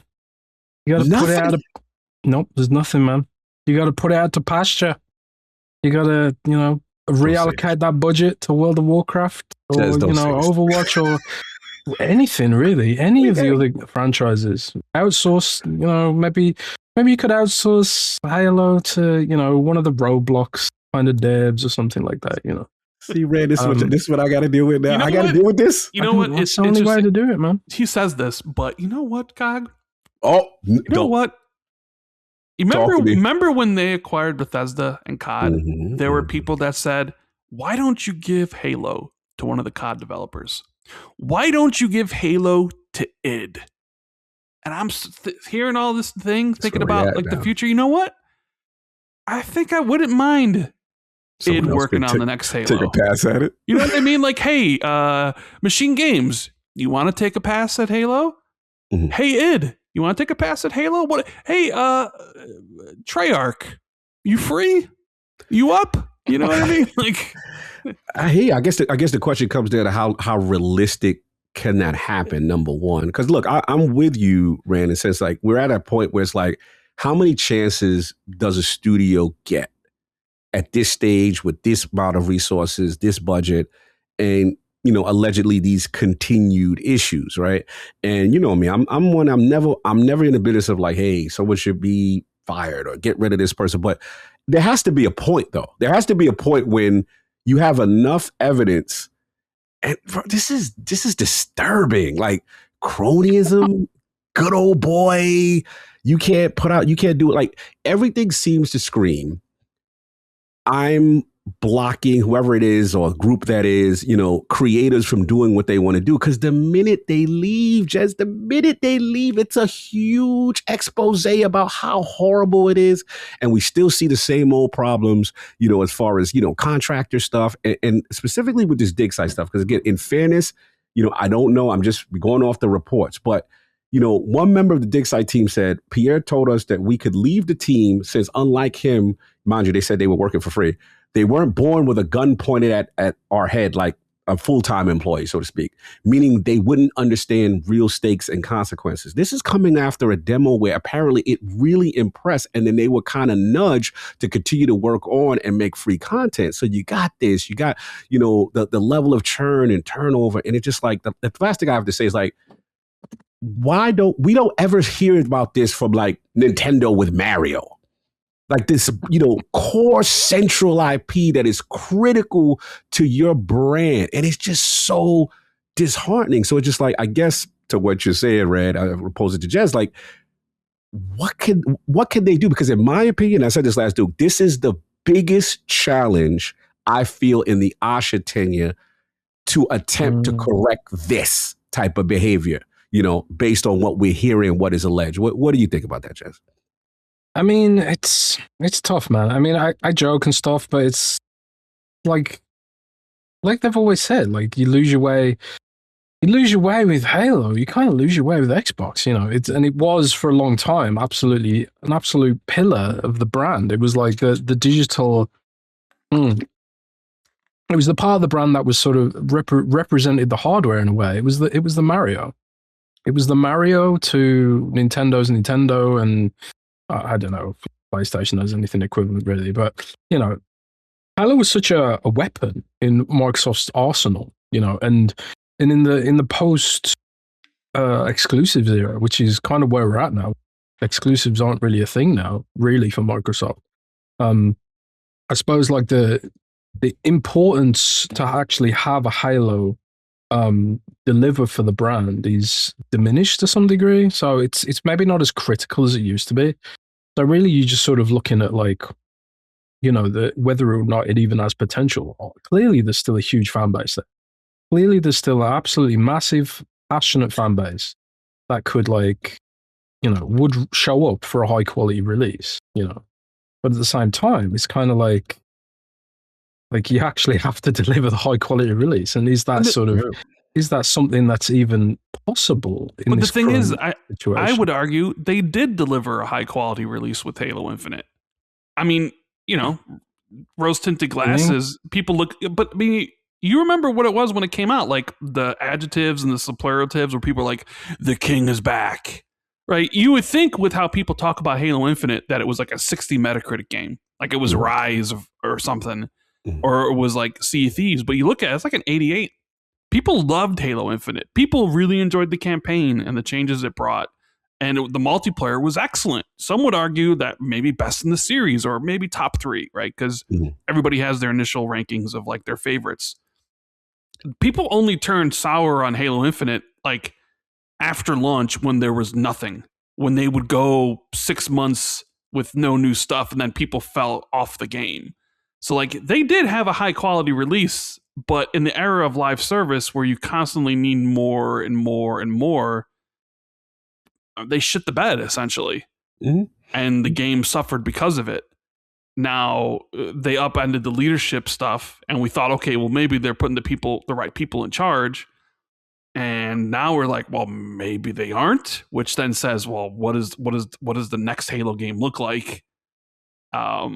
If you have all these sort of problems. And now, me, I'm just like, it's funny because I mentioned it earlier and I'm like, what do you do after Doom? We've done 3 Dooms now and they're all different from one another, even though they're all the same. It's like same, but different, right? It's like, what do you do next? Do you have them do a new IP? Do you have them do Quake reboot? But my plea to Asha would be, hey, Matt Booty, give them a chance. Give them Halo. Have them bring Halo. Like, just what could it do with Halo? I would, you know what? I'm thinking about it more like that idea. Yeah. I love it. I really like it. Okay. No, listen, I hear where you're coming from. I mean, at this point, at minimum, someone should get an attempt at a spinoff. At minimum, it's a vast universe, Sure. Huge ecosystem, so many stories. I'm still figuring out what the hell happened to Spartan Locke. He disappeared. He died going back to his planet, like one Simpsons character. Right? I just saw a toy with a brute or one of the banished in his helmet. And I was like, oh. I was like, is what y'all trying to tell me? And again, these stories that are usually continued in books and lore outside of the game is a whole nother can of worms. But yeah, I'm with you, Rick, because I don't know what they could do outside of that, because if the studio culture is that ingrained, in my opinion, there needs to be some time, almost like, how like you should get in the Shy in New York when cops do bad, Red, and there's like internal affairs is coming in. Yeah. Right. You need internal affairs, bro. You need that third party eye. I should need to get that third party eye in there and speak to everyone, as far as what's going on. Because I am hearing, I don't claim to be an insider, but I'm hearing similar things, like awful conditions and like supreme, where it's like creatives are like bullied, and also we got that systematic aspect with contractors, where again, in the past, where it was that proprietary engine and so on and so forth, but now to hear that these things are still going on, and in a post Bonnie world, and now allegedly Pierre world and stuff like that, this is just unacceptable. And I really hope they make some changes. I love this franchise. This franchise means everything to me, and just to see it consistently be in the news, month after month. It feels like we can't get a break from Halo having some type of, negative connotation associated. And I just hope that, I know, like you guys are saying, the other brands, Fallout's bigger now. Your Call of Duty, even Gears, Jazz, yes. Everything. There's things that are, bigger, but it's just like, this is the essence of who you are. And for this, it's like a neglected child. Like, you are a bad parent. You need to fix this, and I will not accept it from Xbox. I don't care. I think what's going on. I think honestly, one of the issues with Halo is that like there is so much else out there that Xbox has is in a stronger position for investment, I would say. So like if you look at like how people are feeling about Overwatch right now, or Fallout right now, or even Grounded, to be honest, like a lot of these other franchises, like if they've been in a position where, they need a ton of investment to sort of bust through the zeitgeist, because I think like Halo, it's either going to be like AAA or it's not going to exist. I don't think they want to have a Halo that's kind of like a consolation prize or a collateral kind of thing. But it's really problematic, because I think for Halo to really get back to where it needs to be, it needs a ton of investment. And it's already had mountains of investment, which I think is, big part of the issue. Yes. They had the whole TV show, an absolute disaster. And, they had like, there was a ton of money invested in that Tatanka project, which blew up in smoke, and God knows what it is now. Like, no certain affinity, nothing. Yeah, certain affinity, like all that blew up in smoke, and they've had like tons of issues. They've had tons of studio changes, chops and changes, and we've seen from like the way the story direction has been handled. Like Rand was joking about Locke, and it's like, it feels like every time we get a new Halo, it's sort of like a soft reboot again, because they've had so many leadership changes, and each new leader's got a different vision. They don't want to build on what came before. They just want to put their own spin on it, rather than like curate what they've already got. And, I was so genuinely frustrated as someone who doesn't read the books and has no intention of reading the books, and I think most Halo players don't read the books. I think they play the game to get the story. And like, when I'm coming into like after Halo 5, and it's like, well, where are the Guardians? Yes. the Guardians? Where's John Locke? And then someone says, "Oh, you need to read the book to find out what happened to the Guardians." And then there's like one cutscene in Halo Infinite where they talk about what happened with the Guardians, and it's like, are you kidding me? We were told this was like a galaxy destroying threat. These planet eating robots, which I thought was cool as hell, by the way, as a Unicron Transformers guy. Oh, let's go Unicron. But Evil Cortana, sign me up. Unicron. Yeah, like Evil Cortana, they could have handled that really well. But then They they're handled it about as poorly as you could handle anything. Yeah. But the thing is, it's really funny because I've seen this kind of thing happen a lot with franchises that have existed for a long time, where it's like, oh, let's turn this person into a villain, and then the fans don't like it, and then they're like, oh, and then they get cold feet, and then they have to sort of they go in the other direction, and then it seems like almost forced. Then we've seen it with loads of different like World of Warcraft, for example, is a really great example of a game where so many people have gone evil and then not been evil because the fans had a backlash to it. Wasn't the evil person in even StarCraft eventually became a hero or something? Yeah, Kerrigan. It's a whole Blizzard thing, but like Star Wars has done it as well. We've and it's I suppose it's a whole ass cliche now, or whatever. But it's I don't know what you do with Halo, man. I mean, well, even when you're speaking on that, I know we're going long on this topic, but whatever. Like Halo, we were always wondering, like, hey, what's next for Halo Infinite? Because it ended and it was like, okay, there's more coming, right? And like the conclusion, or at least Infinite, for God's sake, the next thing is basically just got to read a book. Like whatever the resolution to the whole the pilot and all those sort of things, like got to read the book. And it's like, you know me, I love books. You are the book guy.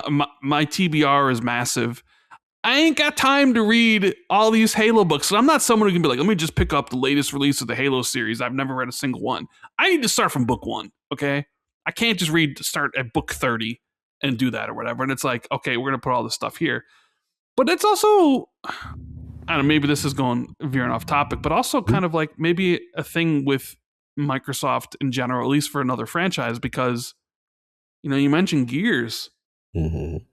We're supposed to be getting to Gears 6 that concluded whatever trilogy they're working on. And as I keep on always just needle and jazz about it, I'm like, and Paris, I'm like, we are never going to get a Gears 6. They are never going to resolve that storyline.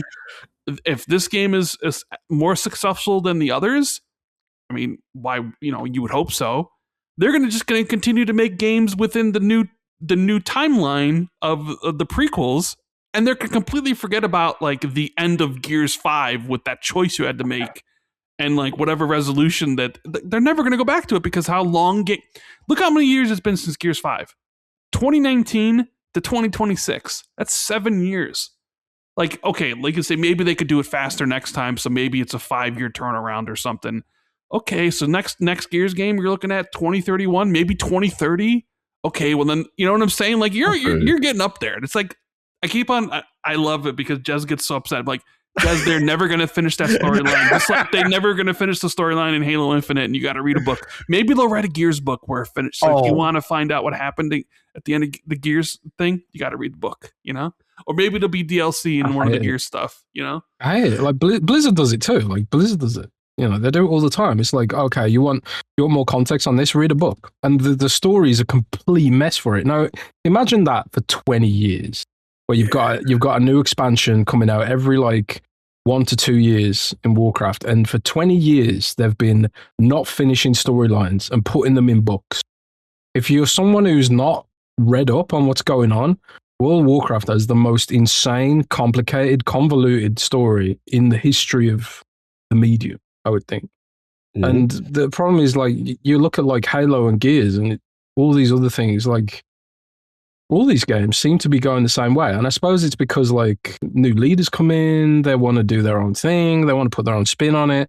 They don't like things from the other story, or they want to self-insert. This is one thing that the criticism that I often think is a little lazy, but it's also like often true. Like sometimes writers kind of want to self-insert their own, characters into the plot line even when they don't make sense. It's like, oh, I designed this character, it's really cool, and I'm just gonna whack it right in the middle of this story that like thousands, maybe hundreds of thousands of people have been invested in. Just because I think it's, I want to do it because it's whatever. Like, and Disney's done it with Star Wars to death. And I think like there comes a point where the IP owners just like, actually, we need to give the fans what they want. Let's push this to the side and actually give the fans what they want. And then that's when you get a Rogue One, right? So hopefully Halo will have its renaissance, and but I somehow doubt it, to be honest. It's discouraging. I hate to say it. No, I mean, we just got to be honest about it, right? Nothing sounds promising right now. And like I said, this would be the biggest test for Asha if anything is going to be done with that studio, with this franchise, to see where it goes. And to both of you guys' points, it almost feels specifically where Halo, because at least with Gears, you can say, okay, prequel, go back to Marks and Don. That's the money maker. That's what the fans, cater to the most. There's still an overarching stuff. I'm not excusing not what they're about to not do with Gear 6, of course.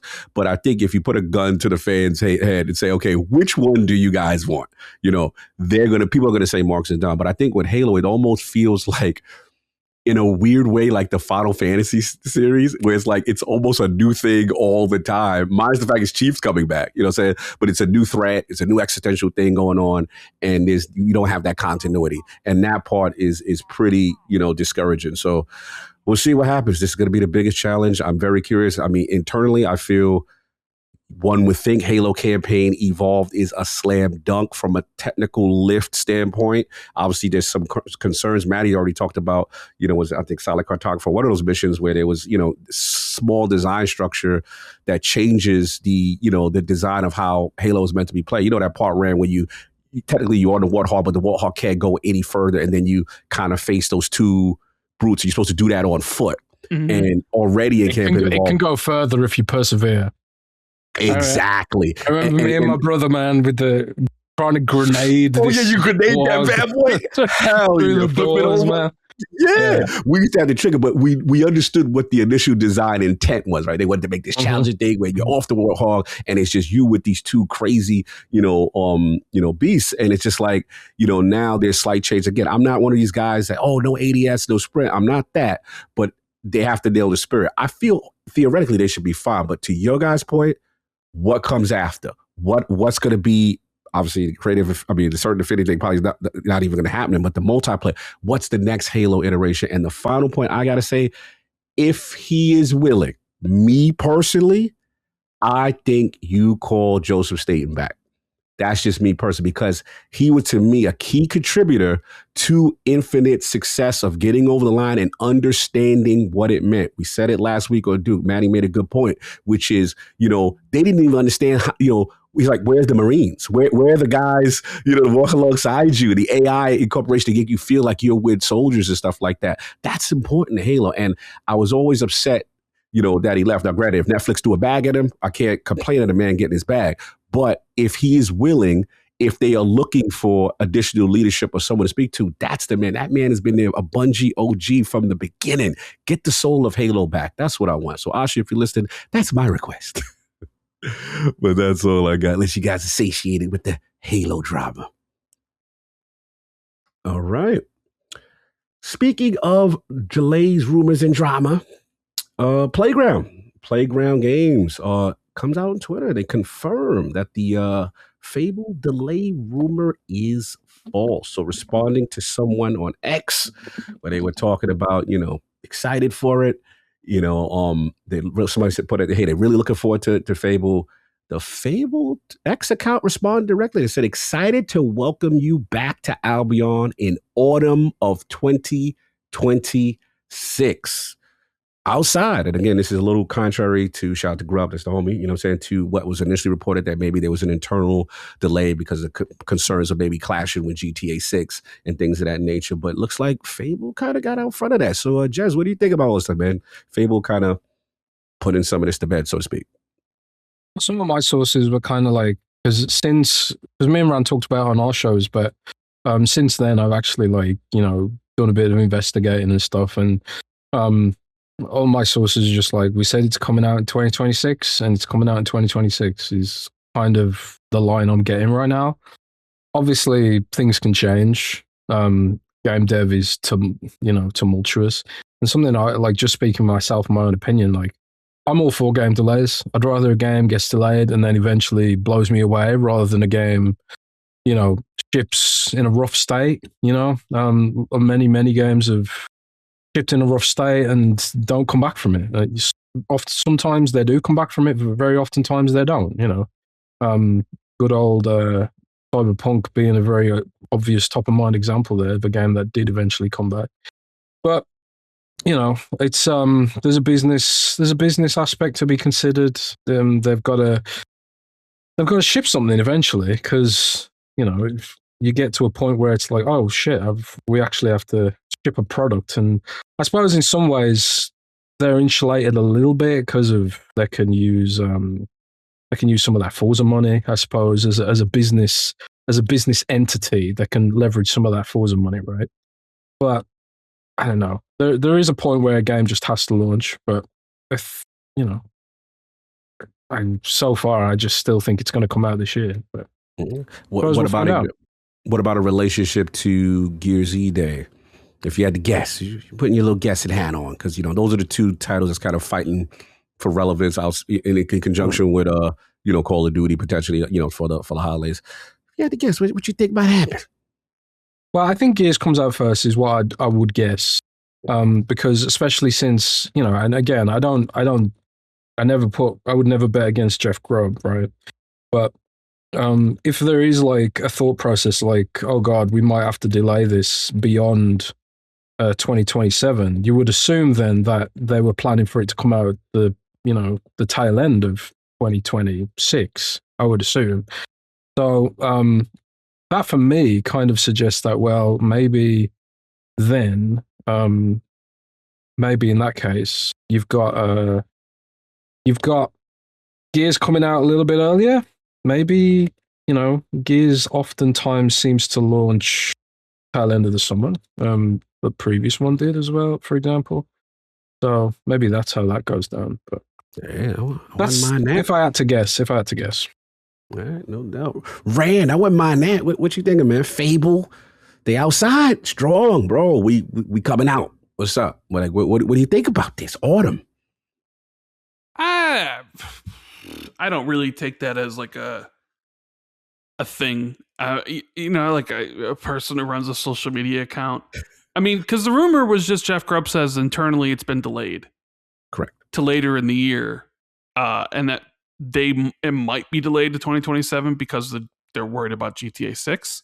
Which, when we were always kind of thinking like, when could Fable come out? It was always that September, October period where, yeah, if you're falling into like mid-October and later, yeah, you're probably thinking about GTA 6, and you're probably like, maybe it's best to delay this to 2027.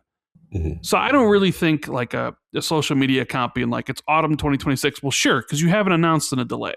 Mm-hmm. So it's like, what else are you supposed to say? So I don't really take that as a sign. I mean, you could say nothing and not get in trouble if you're wrong. I mean, no, I mean, because as of now, it is autumn 2026, right? I mean, spring. The thing is, it's a bit. Nobody was expecting the game in spring. Come on, Chaz, we got to push back. Come on. One of the things you have to know about Microsoft's social media team, like it's not just like a social media intern posting. They have to run that shit all the way to the top. That's how Xbox operates with its social media. And legal signs off on things. Legal ain't signing off on a tweet about that. Sorry, I don't believe it. Don't believe it, bro. Don't believe it. It's a fact. I've spoken to people who work on that shit. There's hoops to jump through. Is the point I'm making? Sure. Okay. If you're talking about it, dude, if you're talking about like that was a planned tweet. It wasn't an off the cuff. Oh, It's not delayed. That was a So planned, intentional. they ran that shit up to legal to be like, is it okay if we tweet that Fable's supposed to come out this year? I just illustratively, I'm just suggesting that there's a lot of people involved in putting a tweet out like that. They don't just off the cuff person in tweet charge is denial. Stein. There you go. You know, you put it out there. You decided you wanted to do it. Ray, you think it's a bunch of renegades running in there, just tweeting out how they want to tweet? I don't think you can read anything into it at this point in time. In April 13th, whenever it happened, I don't really think it means anything when they say games coming this year, because we've seen social media accounts say that stuff and games end up getting delayed. Okay, so you're going, in fairness to you, you're going, hey, like this is the internal initial plan. They're sticking with that. I guess my surprise is, I mean, you could be right from the standpoint if that's socially what they want to put out. But I guess I don't remember seeing a time where they actually just like answered that question in the mix of a rumor saying that they would be delayed. But the rumor wasn't that the game was delayed to 2027. The rumor was that it was delayed to like later in 2026. So even then, it wasn't. It's an internal delay. So if right now the Booty and his team is sitting there and be like, no, we're still on track, then why wouldn't you tweet it out and be like, actually, it's still autumn 2026? Even the rumor itself was being like, yeah, it's still coming out this year, but they could decide if it falls closer to GTA that it might be better served to be delayed to next year. And you know what? I would agree with that. I would agree if you're starting to creep a little bit too close to GTA 6, and with how much money's been invested in Fable and how they want it to be like the next big thing or whatever. Yeah, push that to next year. Push that to May of 2026 or April of 2026 or whatever, or May, and give it a bigger thing. Because if you were to tell me like, actually Fable's launching, October 20th, I'd be like, you're kind of, I mean, it's a month away. I don't know if that's the best release window for Fable. I mean, for a lot of people, considering it's launching on PlayStation, this is almost like a new IP. Yes. Right? Fable hasn't been around for 2 generations at this point. So you want to put your best foot forward, and you don't want people thinking, you know what? I'll just save my money because I know GTA is coming. Right. So, or, even still, what if you run up against Call of Duty Modern Warfare 4? Because that's supposed to be releasing in October sometime, and you get too close to that game. I'm just saying, like, you need to do what's best for Fable. And if it gets too close, the release window gets too crowded because of your other games that you have, plus GTA 6, then yeah, you probably should delay it. It needs to be a hit. They can't really afford Fable to come out and flounder and be like, well, we sold, 200,000 copies on PlayStation because, the GTA stuff and released too close to Call of Duty and nobody had any money. Because that's the problem. Because Microsoft, I'm sure we'll touch on the exclusive discussion, but Microsoft, with them releasing their games on PlayStation, they have to worry about what's releasing on PlayStation now. Yes. So, like, 100%. You have to be cognizant of the fact that, you know what? In September, Wolverine's launching. Right. Not only Wolverine, 15th. But Phantom Blade Zero is also launching as well. And I would think it's like, because imagine a scenario where like Gears launches around September timeframe. And there might be that like novelty of like, oh, Gears on PlayStation, let me pick this up. But I could almost guarantee you most PlayStation fans will be buying Wolverine over Gears of War. And there's only so much money to go around. They might also be like, I want to play this. I just said the name of the game, but now it's escaped me. We got Wolverine, we got Gears. I just said the name of the game. No, not that one. The people say it's like the Souls game, but Phantom Blade Zero. Oh, Phantom Blade Zero. They might decide they'd rather have that than Gears. So like, Microsoft has to be like, they have to be like, well, if we release Gears into that, maybe it doesn't sell well because of the competition. Where before you didn't have to worry about it because it was just on Xbox and PC and what have you. So there's a lot of like things they have to keep in mind. So I'm all for a Fable delay if it means the game gets more time and gets, if it doesn't run up against more competition, because I want the game to be as good as it is. And I would love to see Fable to come back as a franchise. But I don't really think that a tweet reiterating a current stance of it coming this year means anything in the grand scheme of things at all. So, Jez, your response before I respond? Are you good?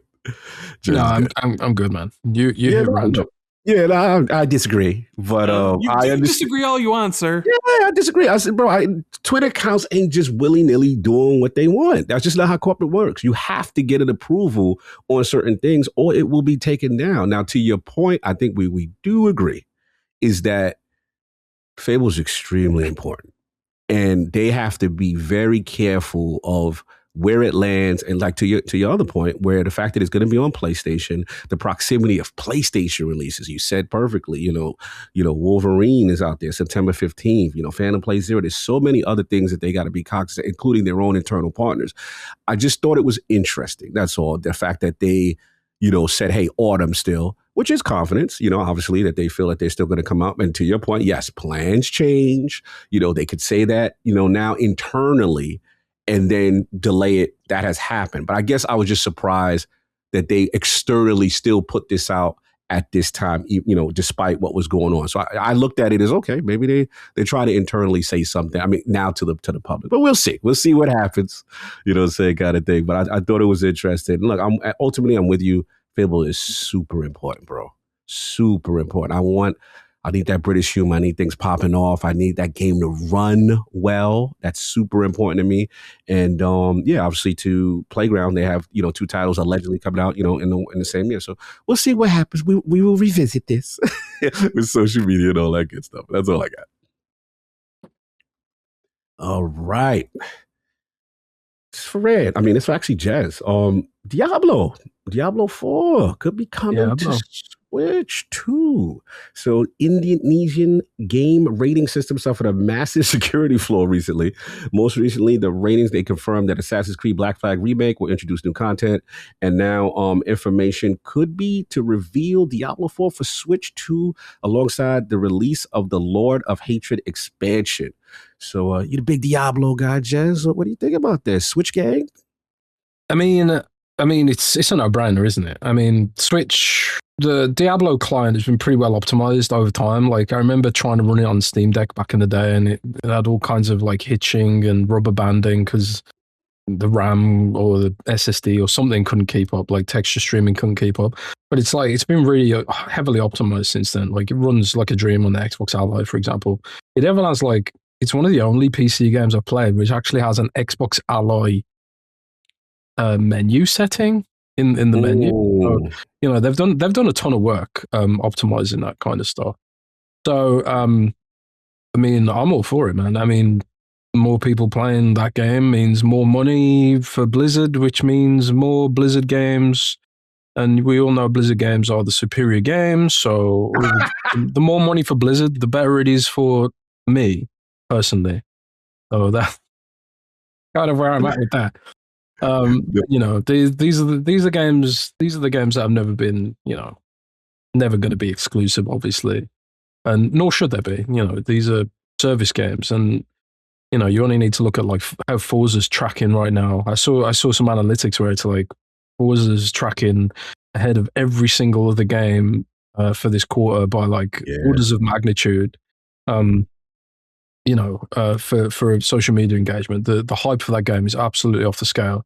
These are games that you absolutely just cannot contain. And Diablo is one of them.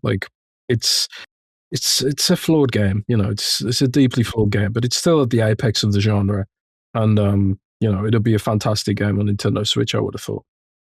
No doubt, Rand. I know how much you love Diablo talk. How does it go with Jez plays? How does it sound? Tap. I forget. Click. Such epic gameplay, bro. These side quests are so interesting. Click. So man. When I listen to Xbox 2 in the car, you do that impression of Jez playing Diablo. I literally almost crashed. Don't let. Jez hasn't been happy with Diablo for a while. Jez has not been happy with Diablo for a while now. So don't let him fool you. Don't let him gaslight you. That superior talk is a flex. Don't let him gaslight. What are you talking about? I went through. Doesn't like the seasons at all. He barely plays them. Oh, the truth. I play the seasonal model. I've never been a huge fan of. Same. And it's kind of like, it's one thing that they need to figure out some kind of way to pull in people who don't want to lose all their shit every month. Thank you. Like, The Eternal Realm ain't it. Hey, but that's Eternal Realm ain't it. That's the whole point of an extraction shooter, right? Yeah, I don't know. Although when Arc Raiders gave you the option to do it, I made sure to keep all my stuff. I don't want to lose it all, which is why I might stop playing Marathon when they do the wipe. We're gonna talk about it. But continue, Jess. You were saying, like, you just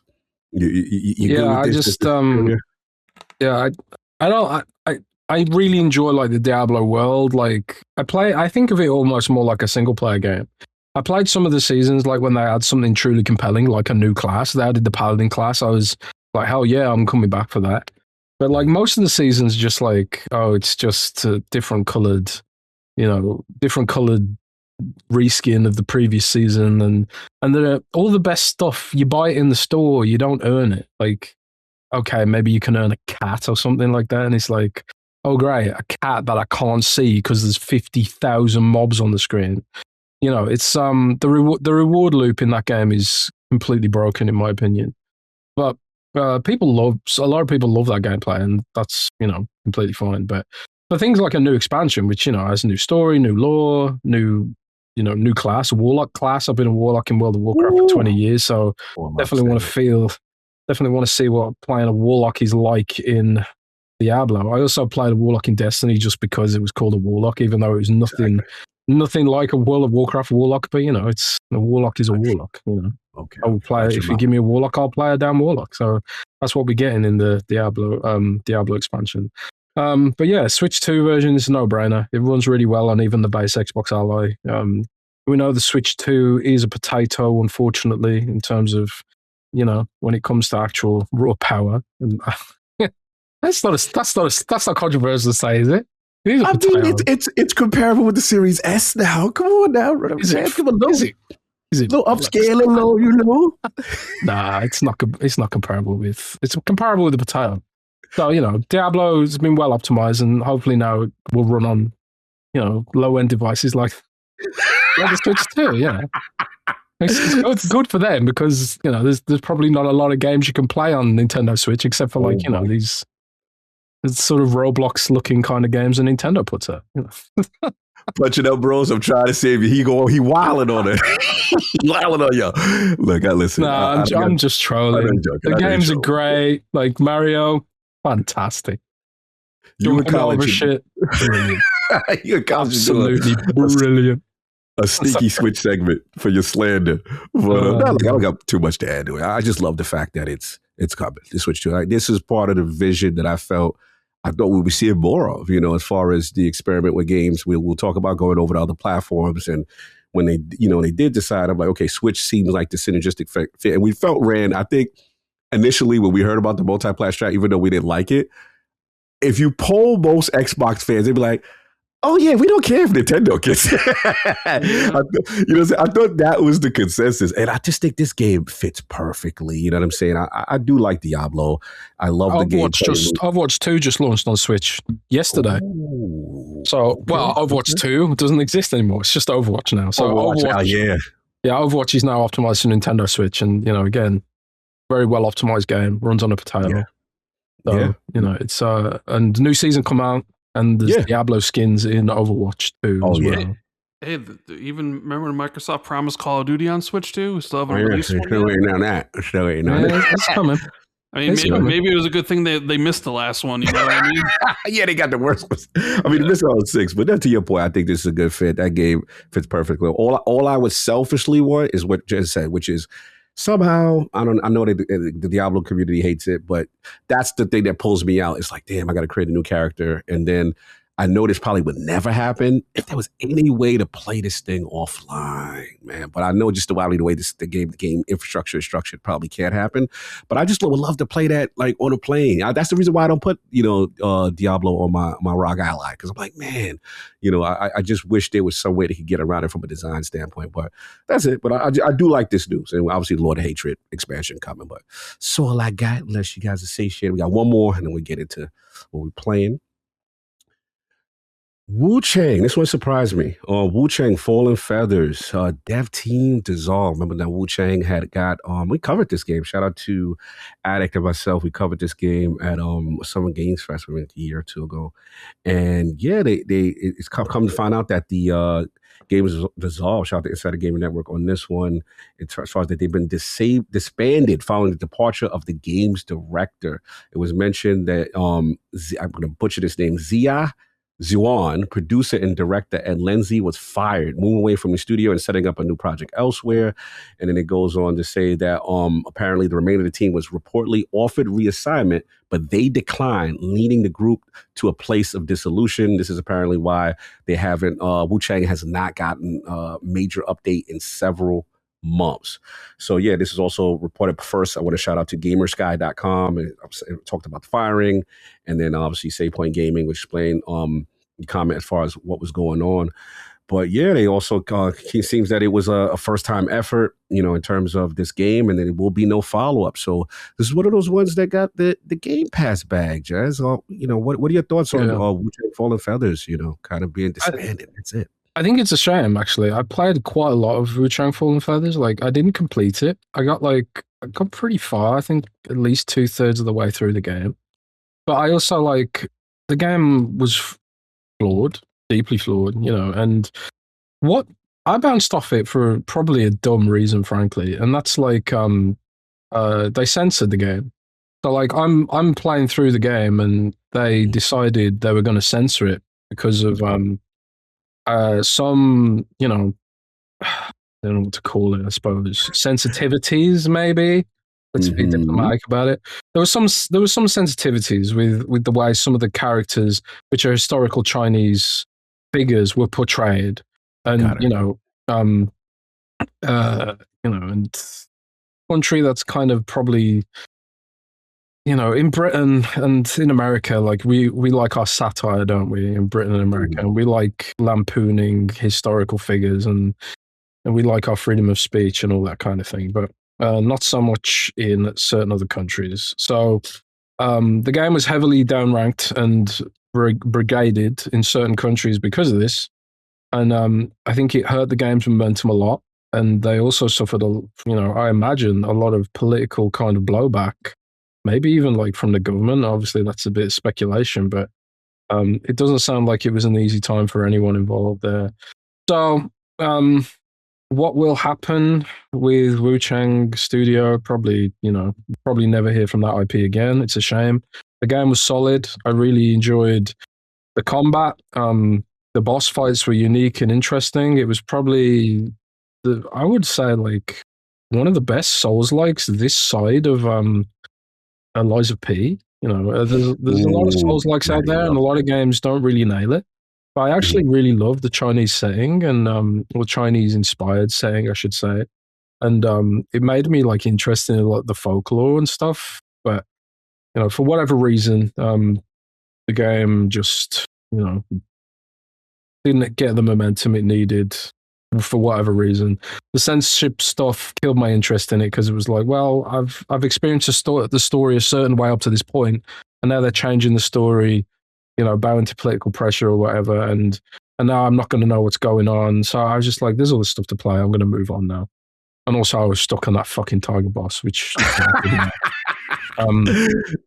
But oh, sorry, I'm allowed to swear on this. I always forget. You're good. You're good here. You're good. Yeah, let it loose. Let it rip. Okay, good. But yeah, being stuck on that boss and then the censorship stuff, I was just I'll bounce on this now. And yeah, just a shame, I guess. But there's a lot of Souls-likes on the horizon. What was that one Souls-like that Microsoft revealed? It was called is it Mortal Shell 2, I think? Mortal Shell 2. I played the original Mortal Shell, which was janky as hell, but Mortal Shell 2 looks really good. So, and I'm it's been a while since I've played a Souls-like, really, so maybe I'm getting ready to jump back into the genre. I have to take breaks from that genre because it makes me mad. Yeah. No, fair enough. Rand, man, what's up, WUCHANG? This is a showcase kind of a game. I remember, it coming out. Did you play WUCHANG? I What's did your not. thoughts on it? Oh, No, what's I your, mean, I saw some video footage of it. I mean, I don't know. It seems to be it's kind of spooky out there for devs making games. So, I mean, yeah, I guess it sucks. I don't know. I don't know how well the game performed. I mean, clearly it must have not performed well if the whole team got dissolved. But and this kind of what is the state of the video game industry? You could make the best-selling game of the year, Battlefield 6, and then still get hit with layoffs across the board. That's just kind of what it is. Yeah. Same. Don't got too much to add. I guess just the surprising part was that in the report, the development team that was left behind refused to work on something new, and then many of them were laid off. And then obviously the head fired. I'm very surprised. But like you said, Rand, I don't really got too much. Just like the state of the industry right now. Like it's rough out here. It's rough out here for AAA. I definitely feel bad for devs, man. This is crazy. And that's why, to me, I've been kind of more of a resurgence to the indie and the AA scene, because I feel like a lot of the creatives are there. And then, if you don't catch lightning in a bottle and you don't get these sales on the AAA level, we hear stories like this. So again, shout out to the team. I remember covering them. PR department was excellent. They were very excited. It performed. Our content on WUCHANG performed well. That was a crazy thing. So I thought they did well, because I would look at our engagement. I'm like, man, these videos are really doing well. And, the genre, but maybe to Jez's point, with the controversies, or who else knows what else got happened on behind the scenes. But it's unfortunate that they don't get a second chance. So shout out to those guys, and hopefully, they can land on their feet and be with another project. All right. Just gonna talk about what we're playing. You know what I'm saying? Really quick. We got nice lists. I'm looking, you know what I'm saying? What people playing. So let's start with you, Rand. You've got a game that I know quite well. You know what I'm saying? So what you been playing, sir? Yeah, basically all my time until replaced, and Hades 2 came out yesterday, so those will be getting played. Yeah, most of my time, all my time has been playing Marathon by Bungie. I guess I'm in that extraction shooter mode because I played Arc Raiders for a long time, and I really enjoyed that. I like Marathon more. Ooh, wow. Shocker. Yeah, I know a lot of it has to do with the fact that my two buddies are also as into it as I am, so that kind of gives you the extra incentive to get on every night. Because I think we played like every single night. We played for a couple hours or whatever. Ooh. And I really, really, really, really like the game. And I know it's got this weird online hate thing going against it, where like anybody that says they like the game is a paid shill or whatever, and it's like, be careful. Okay, or someone always, you like Marathon? Has like a hate fan club, like the hate club, because he likes the game, I think. Yeah. Or I was don't like, know. you like this game? Well, look at this Steam chart. Like it has no players. It's like, look, do I think the future of Marathon is questionable? Absolutely. If the player numbers continue to slide, yeah, I could definitely see the game like being taken off in a year from now or whatever. I mean, sure. Would that hurt me? Not really. I ain't gonna play this game forever. I even mentioned to you like the whole mandatory wipe, because that's what usually extraction shooters do. I might be done because Arc was optional, and I didn't wipe an Arc because I don't like the idea of like all my stuff that I work for going away. So I didn't do it in Arc. But in Marathon, it's going to be mandatory. So I might just stop playing. But then it's like, well, it gave me a great 3 months of, experience. That, all right, I'll move on. I'm not going to lose sleep over the fact if like 6 months from now, they're like, Marathon's taken offline. Be like, okay, well, I got my fun out of it. I got my $40 out of it. I'm good. It was a great time. Loved the game. But, yeah, the mid-season update came out yesterday. They really buffed your boy. Yeah, Recon got some love. Yeah, man. We did a Secret Symbols Plus, me and Chris Raygun and obviously Hogue, and then Brad. And me and Chris we are Recon mains. And we were literally complaining like, okay. Yeah, Recon sucked. Bro, it was hard out here. That tracker drone don't do anything. And then just being able to use a super ability and could determine whether it was the robots versus another, runners. So to see that those changes are huge. And I like that little cinematic they put out. So yeah. My buddy is now, because of the changes, he's a recon main because he was an assassin, but the recon helps out a lot more in situations like knowing where your enemies are is a big plus. So I'm a triage main, by the way. Triage, nice. I'm out there throwing my med drones and ulting to get people up when they die in fights. You are needed. Yes. So yeah, I mean, I'm as shocked as you that I fell for the extraction shooters as hard as I did, because I've always dabbled my toes in multiplayer games, Halo 2, Halo 3, played those games for thousands of hours, right? PUBG, played it for like 900 hours. And here we are with like Arc Raiders Marathon, this extraction shooter stuff. And I'm like, I just couldn't get enough. I was constantly playing every night. Maybe it's like the old school team deathmatch stuff. I just needed some new spin on something, which, each one of those kind of, I mentioned, kind of did do like a spin on the multiplayer aspect. But yeah, I am excited though to start diving into Hades 2 and Replaced. Nice. I love Hades 1, so I'm very, very excited to start playing that. Replaced looks really cool. I saw the Pragmata reviews. Yes. So I'm very interested in playing that as well. Man, Capcom seems to really have they're on a heater. They're on a heater. So, we got Forza next month.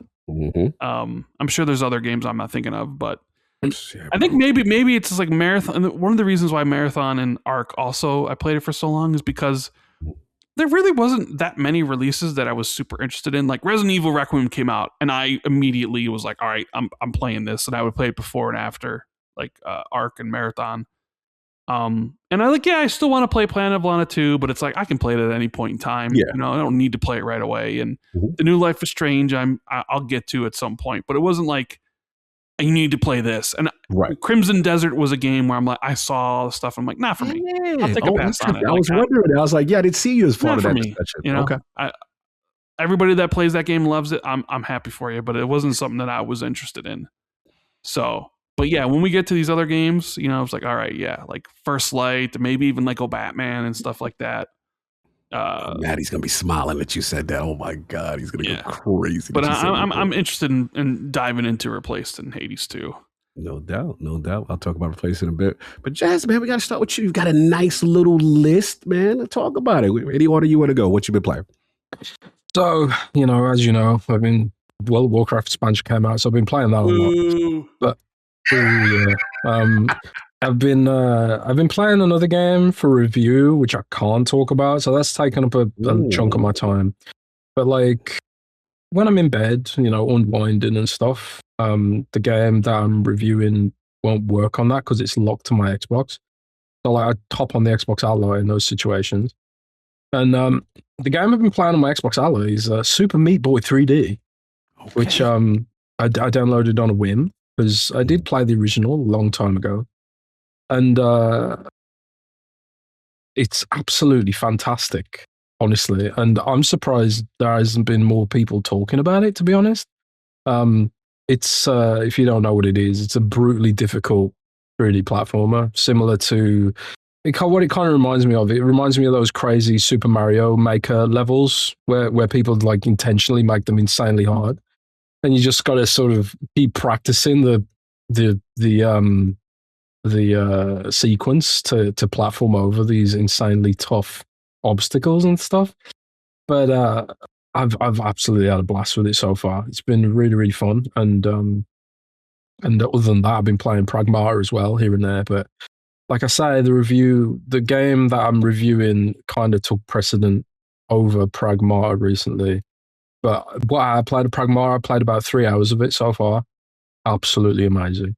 Absolutely brilliant game. Yeah, I'm hearing good things. I'm really excited to play more of that. Like, it's kind of like, it's almost become, I suppose, a cliche, and it's something like fanboys often clown PlayStation guys on, like the whole sad dad game kind of thing, right? And I think it's easy to look at Pragmata at first glance. Like you see the little girl like riding on the back of your spacesuit and stuff.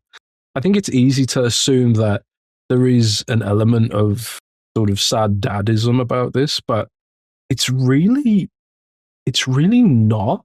It's like a unique spin on the whole situation, kind of. And I don't want to. I'm trying to not give too much away here, because I think it's obviously going to be best experience if you play it and you go in blind. And I was going in relatively blind. I played the demo, but like in the first, like, I don't know, 15 minutes, it's a similar premise to Dead Space, actually, and it's really funny because they actually pay homage to Dead Space in the game. I found a poster that was for a fictional movie called Dead Hunters by Space Productions, and the dead and the space line up. They line up, and so it reads Dead Space, and it's like, okay, that's a clear homage to Dead Space, which is great.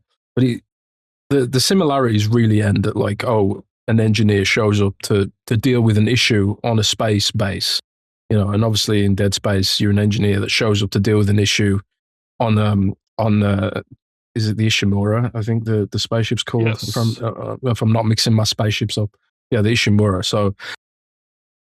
So you get there, and then shit goes down. I don't want to spoil it beyond there, but it's like, it's not a horror game. It's a full-blooded action game with this unique puzzling element where the little girl on your back can hack the robots that attack you, and if she doesn't hack them, you do like no damage, because you don't have like super duper military weapons here, at least not initially.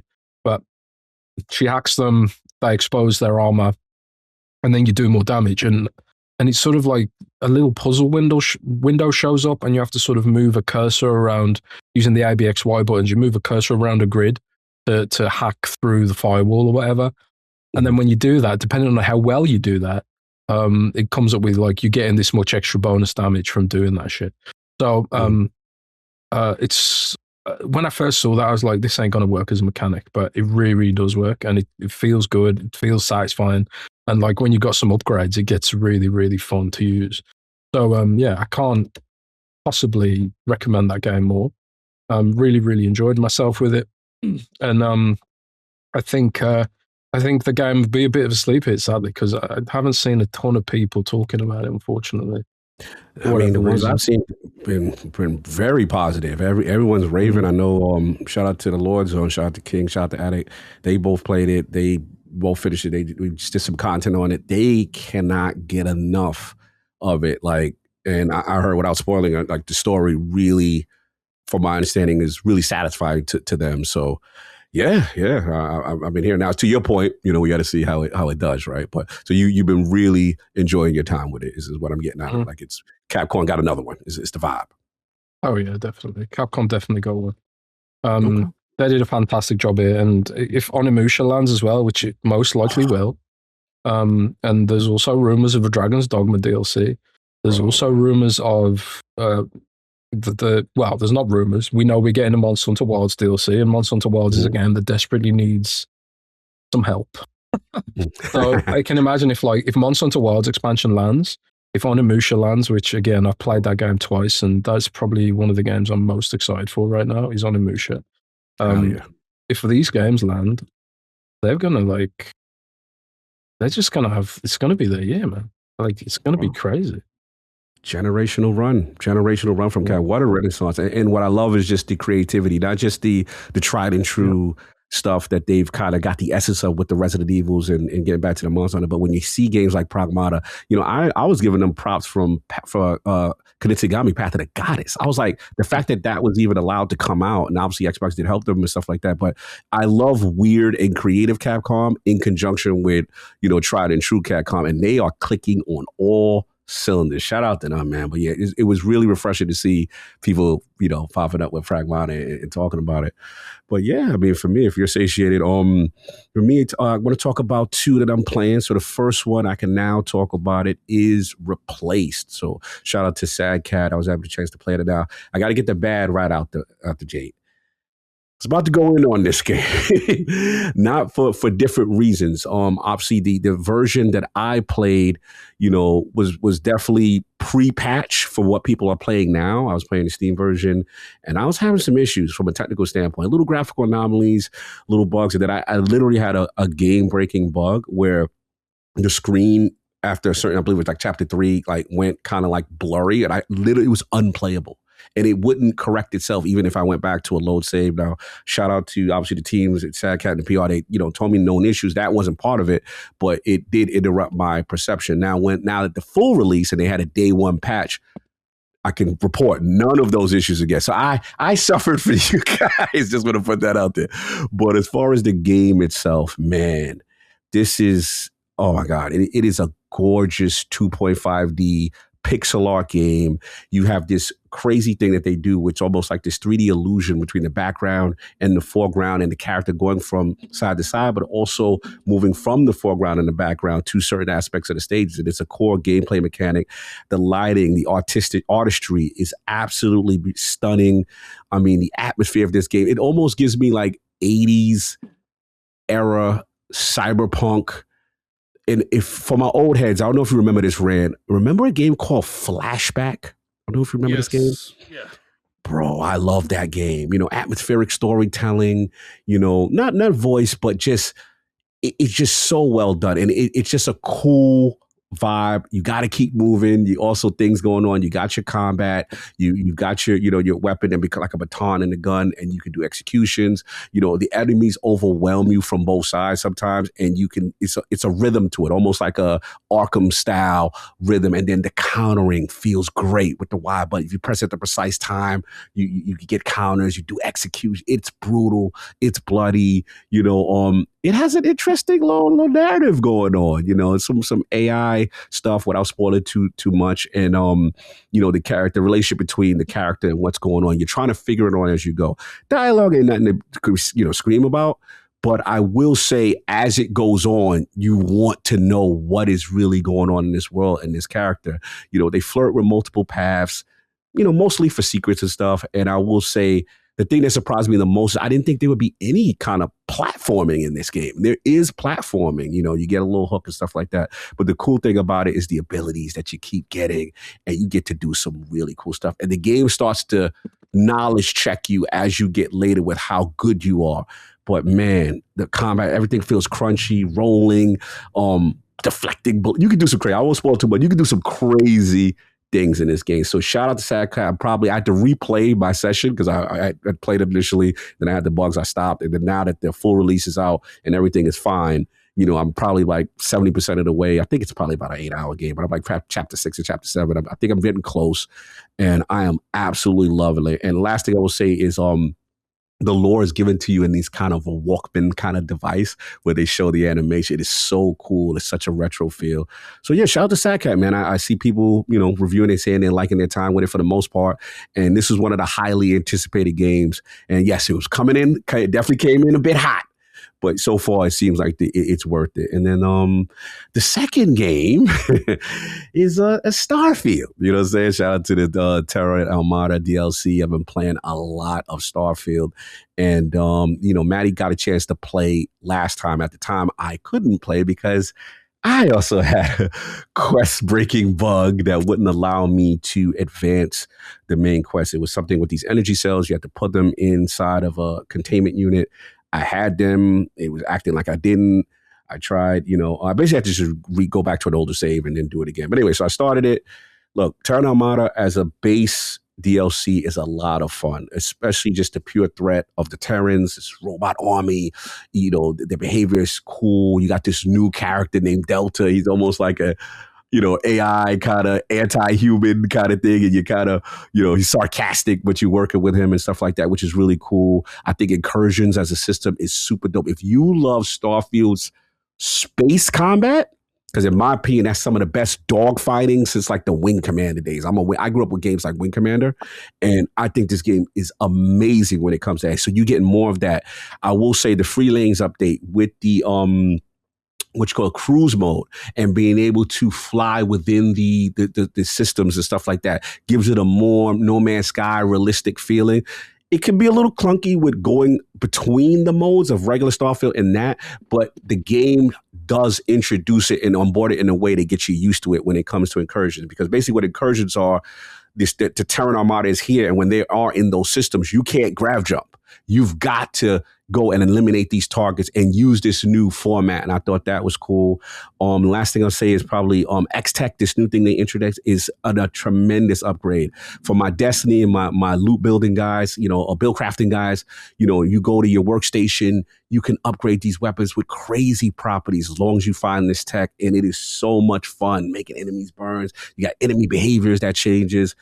It's a lot of fun, I just got to be real about it. As far as like, as much fun as I'm having, it's a shame that people are experiencing crazy bugs. Now, Attic, unfortunately, had it worse than me, crashing all the time. Now, Bethesda has then put up a statement now that they have, where especially on PS5, I've seen these PlayStation clips. I don't know if you guys saw with Digital Foundry and things that's going on. People are really having a terrible time. And I do want to address the write-in about it. Shout out to Mr. Scott, if you're nasty. He said, "Dear Space Dukes, Starfield, more like Minefield, right? What is wrong with Bethesda? Why can't they ship a game that doesn't fall apart? Ironically, Starfield on Xbox was pretty smooth. This stuff on PlayStation is inexcusable as their port is full of bugs. I'm sure you'll talk about Pete Hines this week and how he talked about their culture they built, but this developer has never shipped functioning games. I quit Fallout 4 because of a game-breaking bug I experienced like 12 hours in. Oblivion ran like a one-legged dog on its deathbed. Bethesda has to be the luckiest developer out there. They have great IP, but their execution has sucked. It sucks now and likely will suck in the future. Change my mind, Dukes. I stumbled upon a decaying log in the forest, and it has less bugs than a Bethesda game." So yeah, as the cops go by, look, I can't excuse it.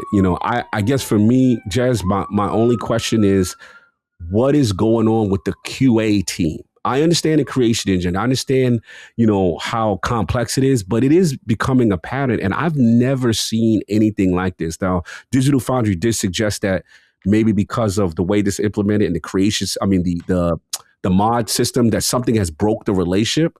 And like I said, they have put out a tweet, but it's getting to the point. I'll be honest, this is indefensible. I don't want to get into this lovable jank with them. And I wish they would get in front of it, because I am worried, that this takes away from the ILPs. And when we will talk about, Starfield and its performance on, PlayStation and so far, at least the estimates so far, it's a shame that this game is great on a core level, and I want more people to play it, and people are going through this. So I just wanted to bring this to y'all before we move on. It's just that, what do you guys think is the problem? Why is this happening to Bethesda? I guess is my question for you guys. Well, it's kind of funny because, in a way, Bethesda's kind of notorious for their PlayStation versions being bad, which is why, when Pete Hines said the things he said, I was sitting there like, am I misremembering? This is Bethesda's always been like this, with the end product at least. Obviously, I think he was speaking more to the internal culture and the vibe. I suppose the vibes, right? The vibes are off, I suppose, is what you could say. But in terms of the end product experience, Bethesda is absolutely at the apex of notoriety for shipping games that are broken, and they have been my entire gaming life, But in their defense, they do tend to make games which are very ambitious, very technically complex, and from a sandbox perspective, very, very a lot of overlapping systems with modularity.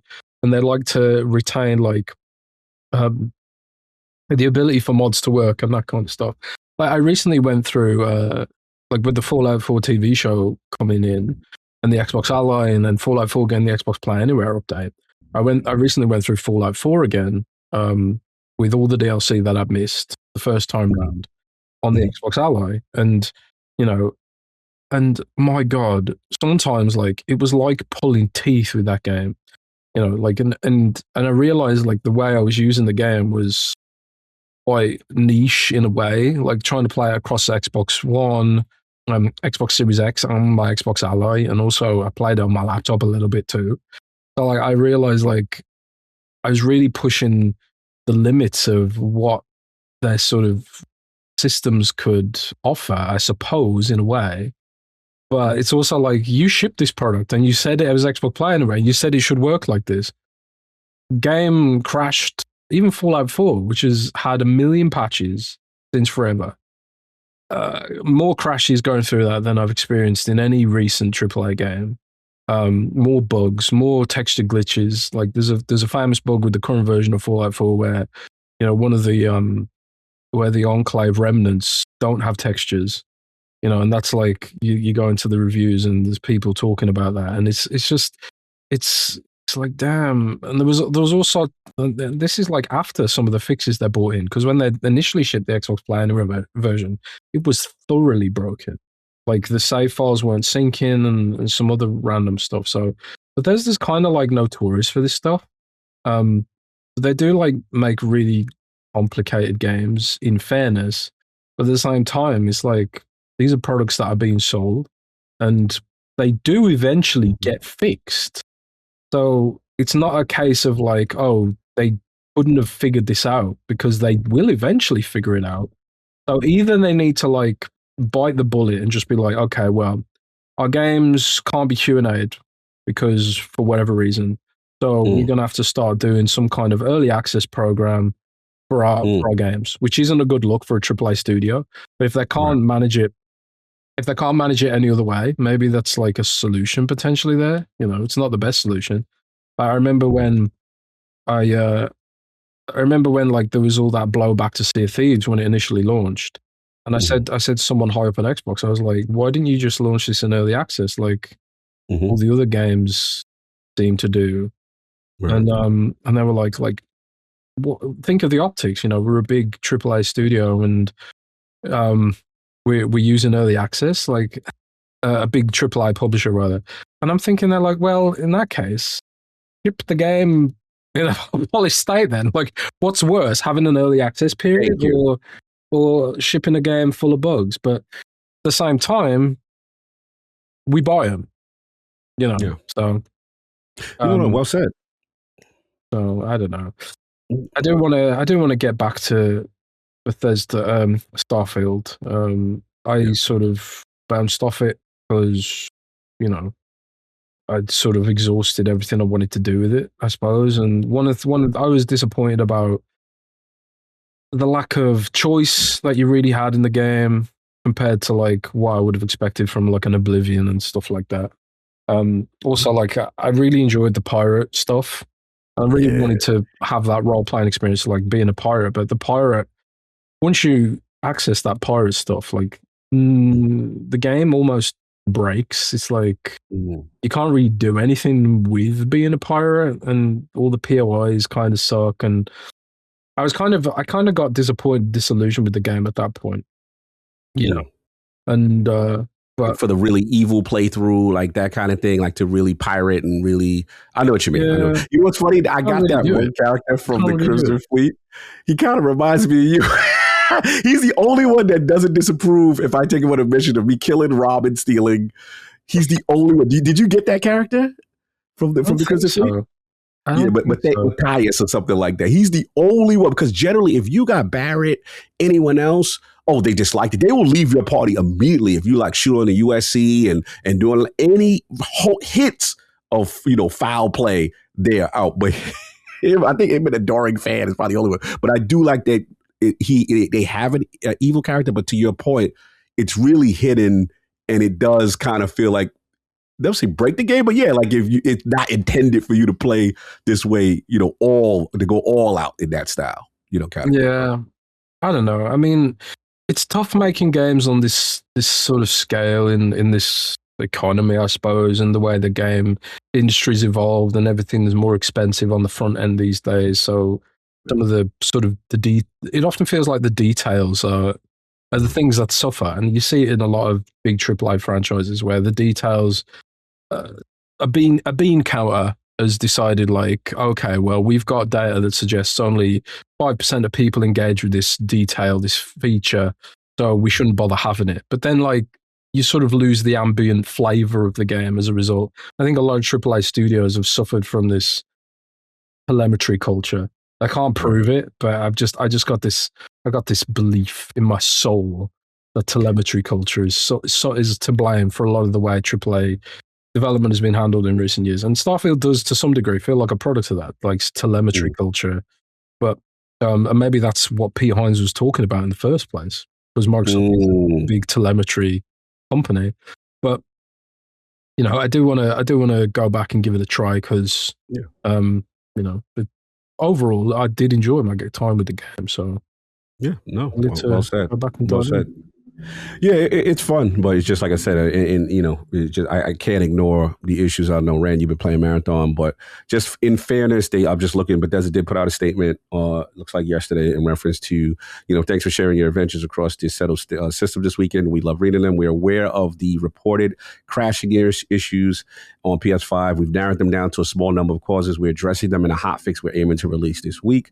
So they did put that out there. But Rand, just wanted to get your thoughts on that part of Bethesda, the crash stuff, the notorious kind of history, and then people, were doing refunds. People were very upset, of PlayStation guys getting into the first, especially after the wait since Shattered Space, and people are like, how is this not tested? How is this, not fully, experimental? Like, just your comments on that. I never got your thoughts on that part. I mean, this is the Bethesda experience, isn't it? This is everybody's. Is this what you get for needing be able to put 100 bagels in your spaceship? Isn't this all due to engine stuff, like creation engine and whatnot? I mean, I don't know. Is that part of Bethesda's charm? Is it the charm? The lovable Jake, where it has all these issues? I mean, I don't know. It's been a thing forever in their games. It'll probably be a thing moving forward forever. You thought maybe with the time where they were silent to the time they were coming up with the PlayStation version that, okay, maybe they figured out it and were able to squash a lot of bugs and stuff. Because the last thing you want to do is release an even buggier version. I mean, I don't know. When I first played Starfield, it was my first Bethesda game since Skyrim, so there's a long. I didn't play Fallout 4.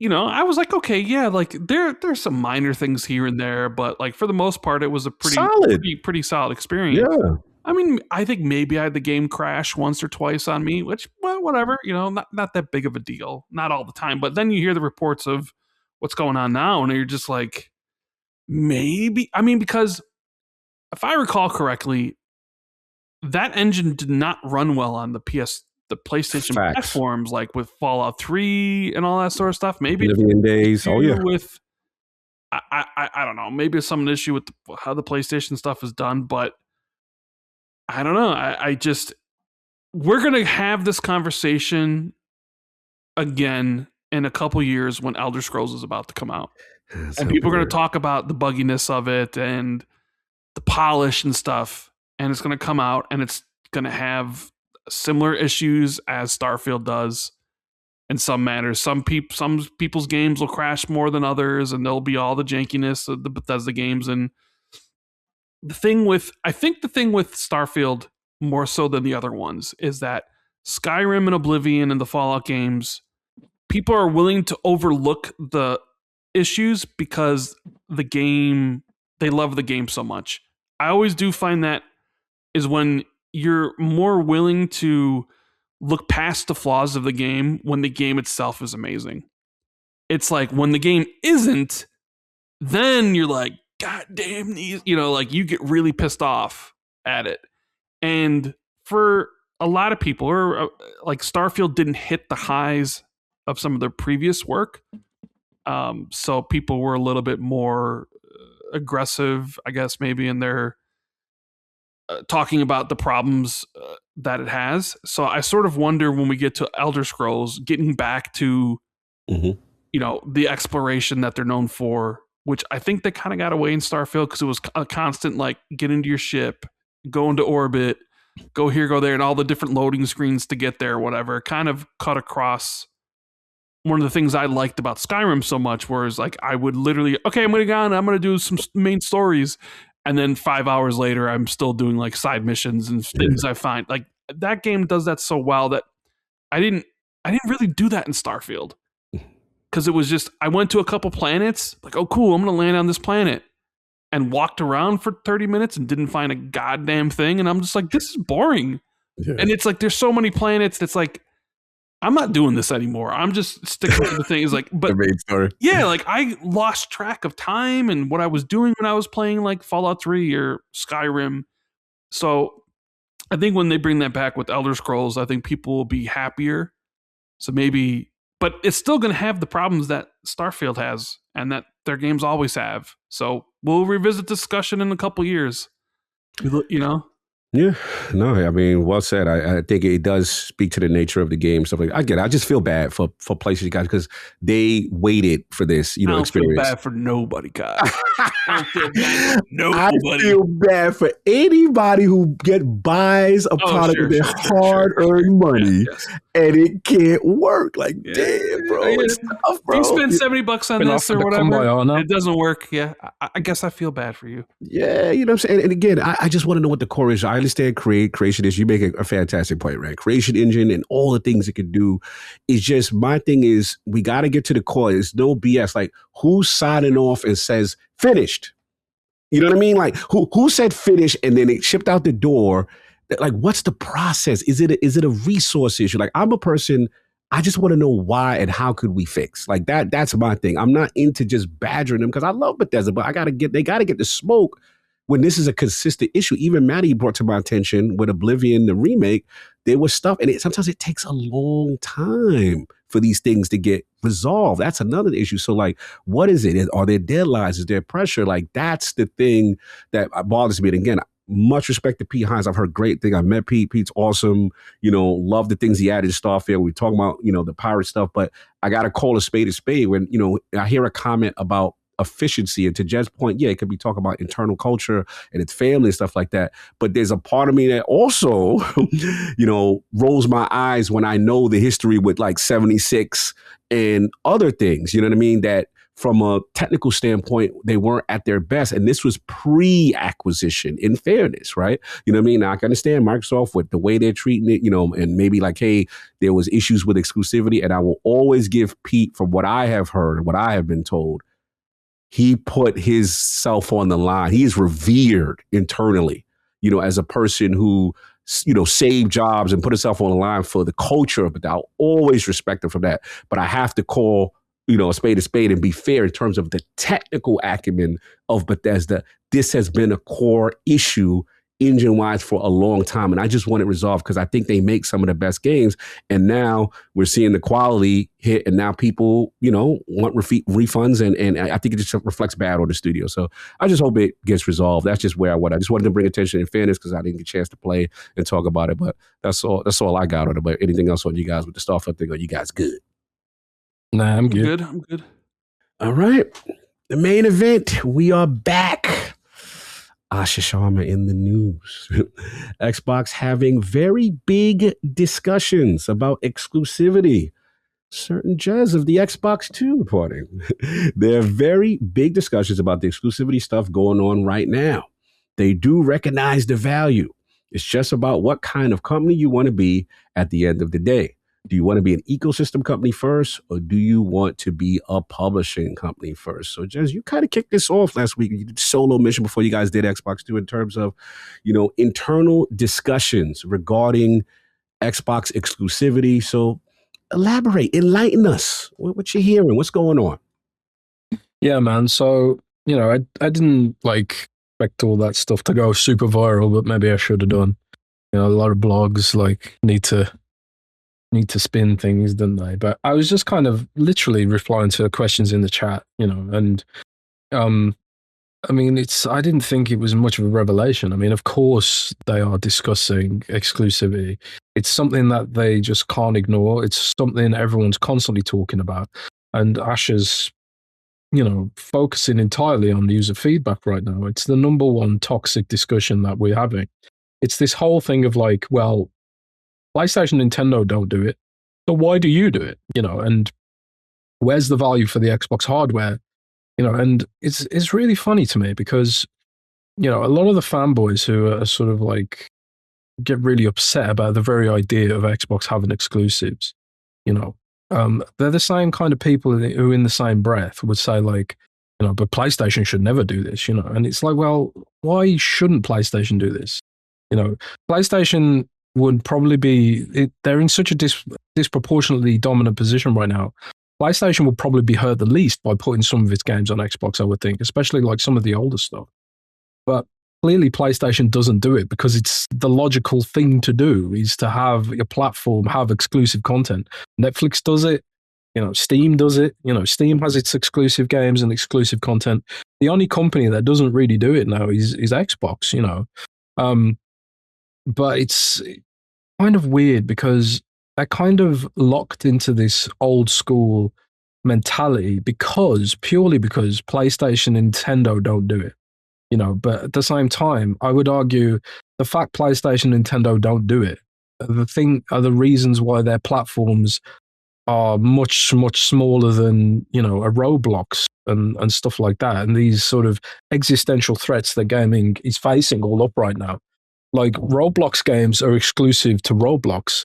But Roblox as a platform is everywhere, And then you've got like Steam games are exclusive to Steam, but Steam is like essentially going to be available everywhere. Like you factor in the handhelds and GeForce Now, and if Valve ever gets a Steam machine off the ground, like it's a tough time to be a hardware only company. It's a tough time to have games that are locked to a specific piece of hardware in an era where like PlayStation 6 and Xbox Helix could push like $1,000. Like your software is your high margin business. So every data point you can point to, every single one is screaming at you. You shouldn't lock this to a single device. Netflix is everywhere on every device. Netflix has exclusives, but Netflix as a platform is on everything. Roblox has exclusive games. Roblox as a platform is on everything. So, it's sort of in this universe where Xbox finds itself in this weird halfway point between, I suppose, people who, it's of their own making to some degree. They don't have anything that can point to justify the Xbox hardware's existence beyond the fact that people are already locked into it. And that's not, I don't think, a good value proposition. Like if someone comes up to me today and says, what do you recommend, Xbox or PlayStation? I'm sitting there thinking like, well, PlayStation gets all the games. Xbox only gets some of the games. So if I'm going to recommend to someone what they should get between the two, this is obviously presuming they can't afford to get into the PC ecosystem, or they just don't want to. They want something simple. Right. What does Xbox have? Like you can't point to Game Pass anymore because it's $30. And We would discuss. Mm-hmm. rumor is they're going to fix that, but we shouldn't jump the gun there because who knows what's going to happen with regards to that. So this is the question that Ash is going to have to answer ultimately, and they need to like really examine what the plan is with exclusives. And I know they're talking about it at a high level, and there are debates. There always have been debates, and there's obviously a big camp at Xbox who thinks this was a bad idea from the get-go. But it's also like, some people have said like, how do you put the genie back in the bottle? Maybe you can't. I think for Forza especially, that's never going to be exclusive again. That is way too big now. You obviously can't retroactively make things like Minecraft and Call of Duty exclusive. That's never going to happen. The Blizzard games will never be exclusive. They're way too big. And now you've kind of set a precedent putting Starfield onto PlayStation and your single player games.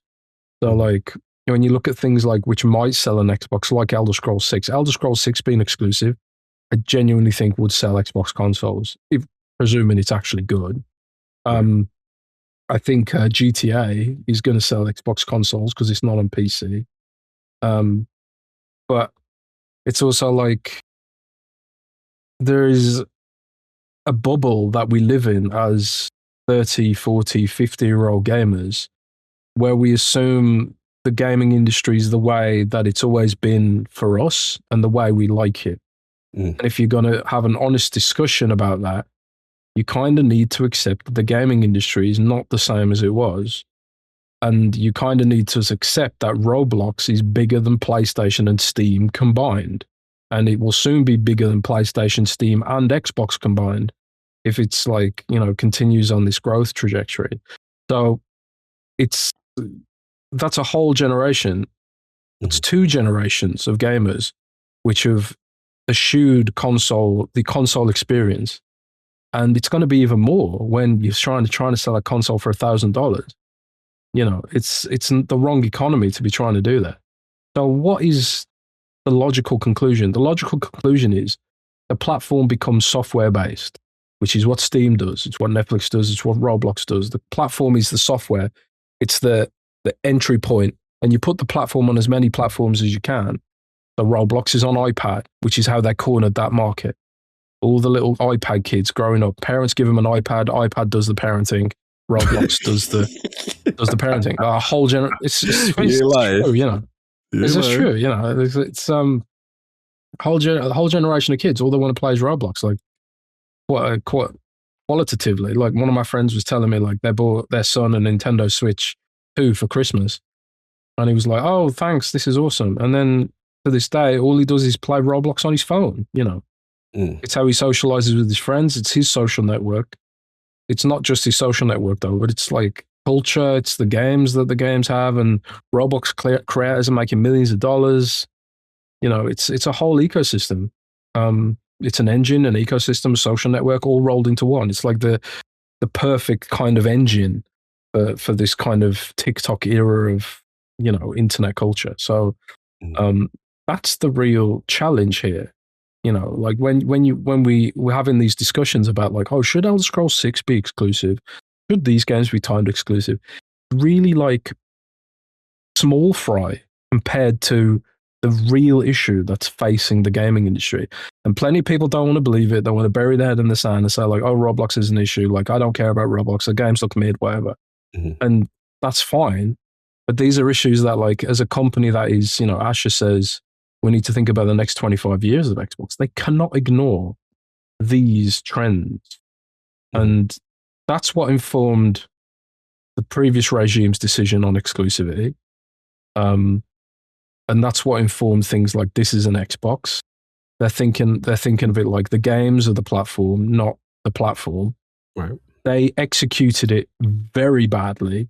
They put the cart before the horse. I would argue Battle.net and the Blizzard games are functioning way more today than Xbox is as a platform. Mosquito. And Xbox started advertising like they'd already completed the mission. Like, it's like, huh? What? This is my toaster's an Xbox? What are you talking about? So the thought process is there, but the execution hasn't been there. And they tied themselves in knots and ended up getting a mess. They messed up the messaging. Then they did the 1-2 punch of the $30 Game Pass, and it just all fell apart. So Asha's got to sort all this shit out. The exclusive stuff is a very small part of the equation. And ultimately, Xbox needs a new X factor if it's ever going to really, truly compete with Roblox and Steam. And I don't think the X factor is necessarily hardware based, but that's a separate discussion. So quick that's question. Sort of long answer about what we were talking about. Quick question before I open up the rant. I did want to ask you though, you're making a lot of points in reference to kind of like what the thought process was to open up these games. And a lot of stuff makes sense. Can't really counter too many things that you're saying. I guess the question becomes then why have the discussion at all to even think about exclusivity if technically, this is the future of gaming. This is where it's going. The genie's out the bottle. I guess my curiosity to you is just why even discuss it? Is it a situation where the brand damage is so bad that they have to consider it? Because I thought, to be brutally honest with you, these things would never be back on the table once the This Is an Xbox thing happened, once the 4 games thing happened. Rand, we've had these discussions where it's just like, okay, we don't necessarily like this, right? As curmudgeon Xbox hardcore gamers, so I didn't necessarily care for it. But at the same time, I'm like, okay, they're going to do what they're going to do. They're running the business. We hope it works out for them. And then to your point, yeah, we saw the Forza Horizon 5s. We go, okay, damn, it's hard to tell someone to make that kind of money, say to stop doing that. But then, there's other examples where we just like, okay, we'll talk about linear analytics. And again, these are estimates, right? But, Starfield PS5 week 1 numbers, apparently, a little soft considered investment, 140K, kind of thing. And then obviously Gears of War Reloaded. Yes, they passed allegedly the 1 million mark, on PlayStation, on platforms. But is that something Xbox is happy with? And then I guess the overall point, which is, let's say if we look at it from a bean counter perspective, we put all the games that went over to PlayStation, we just list them individually, outside of maybe the 4, let's say Indiana Jones, Forza Horizon 5, Sea of Thieves, I forgot what the other one, Grounded, right? Maybe let's say those ones, did well based on investment. What about the other, 16s, the South of Midnights, the Hellblades 2s, the Avoweds, is the juice worth the squeeze? So I guess the question around the long-winded version of where I'm going is, why have the discussion? Is it a situation that they have to look at this and say, maybe, is this worth it for brand damage and them even still coming out with another console with Project Helix? I think that is ultimately what it is. It's like, is it worth the amount of damage we're doing? And is there not some value to be had in having games that are exclusive? Like, because I do think like you become a little bit more accepting of the game's flaws potentially if it's exclusive. Because opening up your game to like a bigger platform, it can go it can go both ways. You open it up to the full brutality of internet global critique, then you've kind of the stakes are kind of higher to some degree, I think, especially if you put in certain games on PlayStation. And like PlayStation guys and Xbox guys like evidentially have different tastes about what kind of games they like to play. And there are certain games that I think don't show up well on PlayStation, much like there are games that I don't think show up particularly well on Xbox. Like PlayStation's fully cornered the fighting game niche, for example. I don't think that'll ever happen for Xbox in any kind of serious way. And unfortunately, and that's like, again, of Microsoft's own doing. And then you've got like, in the other direction, like strategy games would never work on console all up. They're a PC genre and they always will be. It's just as in a couple of examples. But like Helldivers, for example, on Xbox over-indexed because Xbox has curated generations of shooter fans via the legacy Halo and legacy Gears kind of stuff they've been doing there. So, it's I think what I believe is that like a lot of Xbox fans are really hoping that Microsoft returns to exclusives because it's a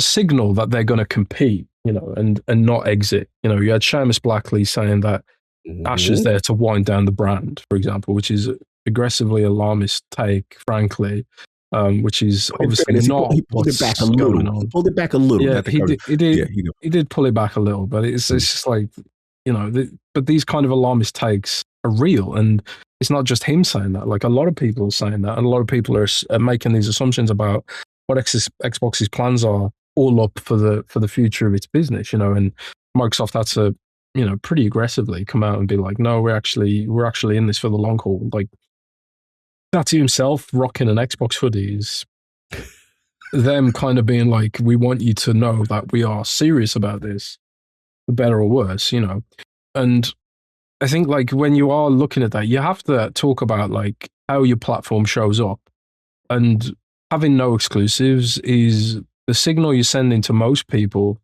is that you've given up, especially in a universe where PlayStation, your chief competitors don't do it. It looks like you're giving up and you're winding down and you're getting ready to exit stage left, Off-ramp. Yeah, an off-ramp and stuff like that. Even though it's illogical to think that, it's the signal they're giving. So either they need to pull something back and figure out a way to sort of, figure out which games should be exclusive or shouldn't be exclusive. Or they need to think of a value proposition for Xbox, which is beyond exclusive games. I don't know what that looks like, but if I did know, I'd probably be in Asha's position. But that's what she's been hired to do, is figure out what the value proposition of Xbox is beyond exclusive games, potentially. Because, like I say, Roblox is on everything. The Roblox has that advantage of being on everything. And the other platforms have that advantage of being on everything. Like whether it's Roblox, whether it's gaming or Netflix or any other activity you can do, which takes away your time from holding a controller and playing on Xbox or PlayStation or whatever. All those platforms have the advantage of being on everything. And that's kind of what's informed Microsoft's decision making over the last 5 years. Is like, how can we compete with Netflix or anything that's on everything, So that's why they've gone hard in cloud gaming and all this other stuff. But I would argue that they executed all of that badly.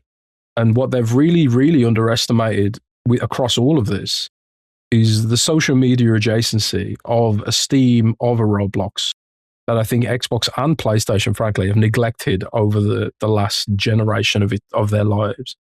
So, when you look at Asha's tenure and people are saying, like, all the media were saying, like, oh, she's an AI executive and all this.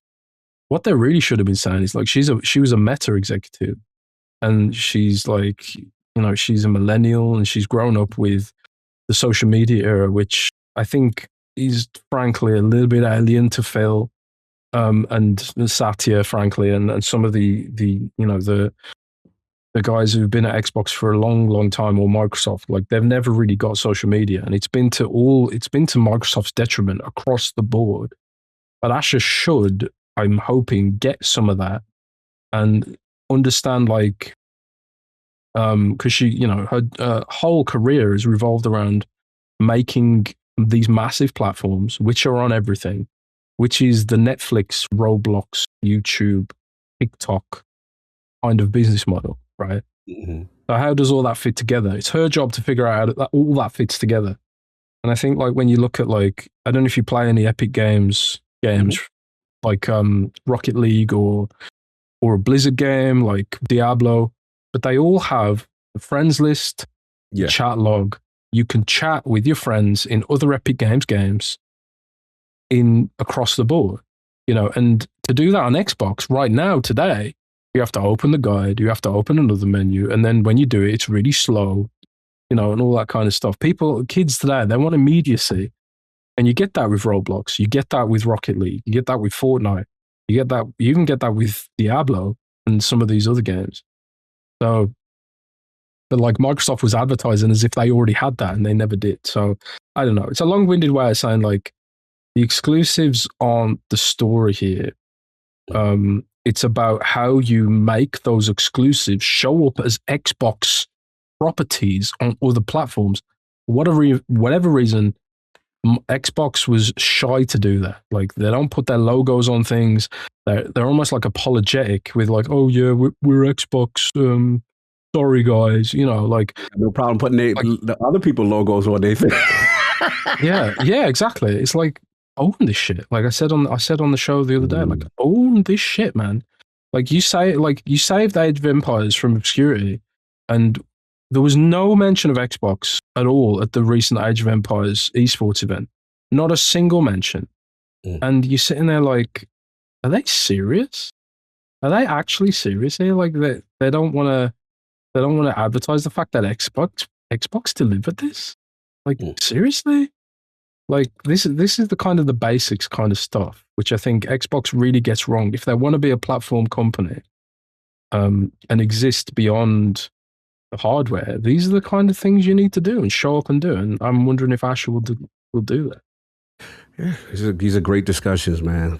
Open it up to Rand. Before we open it up to him, I want to get two writings that I feel are relevant to what we're talking about. Shout out to RK128, my Sega and Lognet brother, man. Salute to you, brother. Blessed Day Cog and Surprise Dukes. With the rumblings of a change in how Xbox is doing exclusives, how do you think they'll approach things? The GD is out of the bottle and they can't just undo games going to PS5. How would you approach the Xbox exclusive? Have a finally eating solid foods after getting 3 teeth ripped out is wonderful content. kind of day. And then I do want to shout out Raleigh Morgan. He says, howdy, Dukes. With Jez Corden's recent claim that Xbox is looking into making their games exclusive again, what do you think the winning strategy is? I am not a console war homer, but both Sony and Microsoft seems to see value in not spreading the field too much. It also leads to a fun competitiveness for consumers when both companies have a proper exclusive catalog. What say you?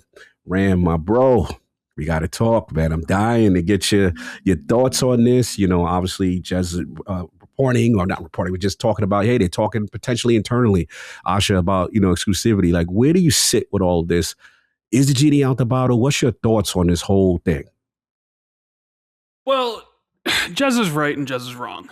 Okay, let's go. So Jez is right in the sense of, like, he said that the exclusives isn't the story, or at least a big thing, but that how it shows up in other things is the story and what they need to do right. And he's like, you're right, but also wrong, because exclusives are the story. And what I mean by that is, like, they're the story that people will be talking about online and in YouTube clips and in blog posts. It is the overarching, like, thing that will drive engagement. Like, you're right about the other aspect of it, like 100%, but that's not juicy enough, Jez. And in a world of clicks, it needs to be juicy. And what could be juicier than Xbox bringing back exclusives, right? I mean, you've seen everybody jump on this, give their hot takes, write articles, the write-in saying, like, how could Xbox do this? We can't put the genie back in the bottle. Can't put the toothpaste back in the tube. It's already out there. And it's like, well, I would argue that, like, isn't Sony putting the genie back in the bottle right now with not putting their games on PC when they had put stuff on PC for a bit? Like, and Sony's put more games on PC than Xbox has put on PlayStation. So one can do it, not the other. Like, I get it would be difficult, mainly because of the fact of the other things we're not thinking of, like, okay, if these games were budgeted with PlayStation 5 sales in mind, and suddenly you aren't putting them on PlayStation, or let's just say, hypothetically, it's like moving forward, there's going to be a year exclusivity. But we've always seen late ports tend to not to sell very well, less and less. Now, you mentioned Starfield, and maybe it sold 143,000 copies on PlayStation during its launch week. But that also came like 2.5 years after the launch of the game. I guarantee you Starfield, if it launched day one on PlayStation, would have sold a lot more than 143,000 copies, right? So you, like, lose that. So it's like, if you have the game budgeted for a PlayStation release and then it's not coming to PlayStation for a bit, so that sales aren't neglected, does that hurt the studios themselves? Like, if you have all this, like, factored in, like, hey, we're built and we're going to release stuff on PlayStation, we're expecting this amount of revenue and all this sort of stuff, but now we're changing. Does that have a negative effect? I don't think it's that. What's the right word? I was going to use the word interesting, and I don't think that's the right word, but I'm not surprised that they are discussing this, because with new leadership comes new direction and new vision. And Asha's taking over, right? We know what Phil and Sarah's vision were. Whether you liked it or you hated it, you knew the direction that Xbox was heading in. It was like, we're all on the train going along the tracks. And we knew it was like, hey, this is where we're going. There's going to be no surprises. This is how it is. You're either with us or you're jumping off at one of the stops, right? But now we have a new driver on the train, and you know what? There's a switch coming up soon, potential many switches, and this driver might want to go to a different endpoint. And one of the big things is like, okay, what do we? Jez sort of said it on the podcast. It's like, what are you? Are you a publisher? Are you a platform? Because if you want to be a publisher and make the most revenue possible out of your games, that's really going to affect your platform.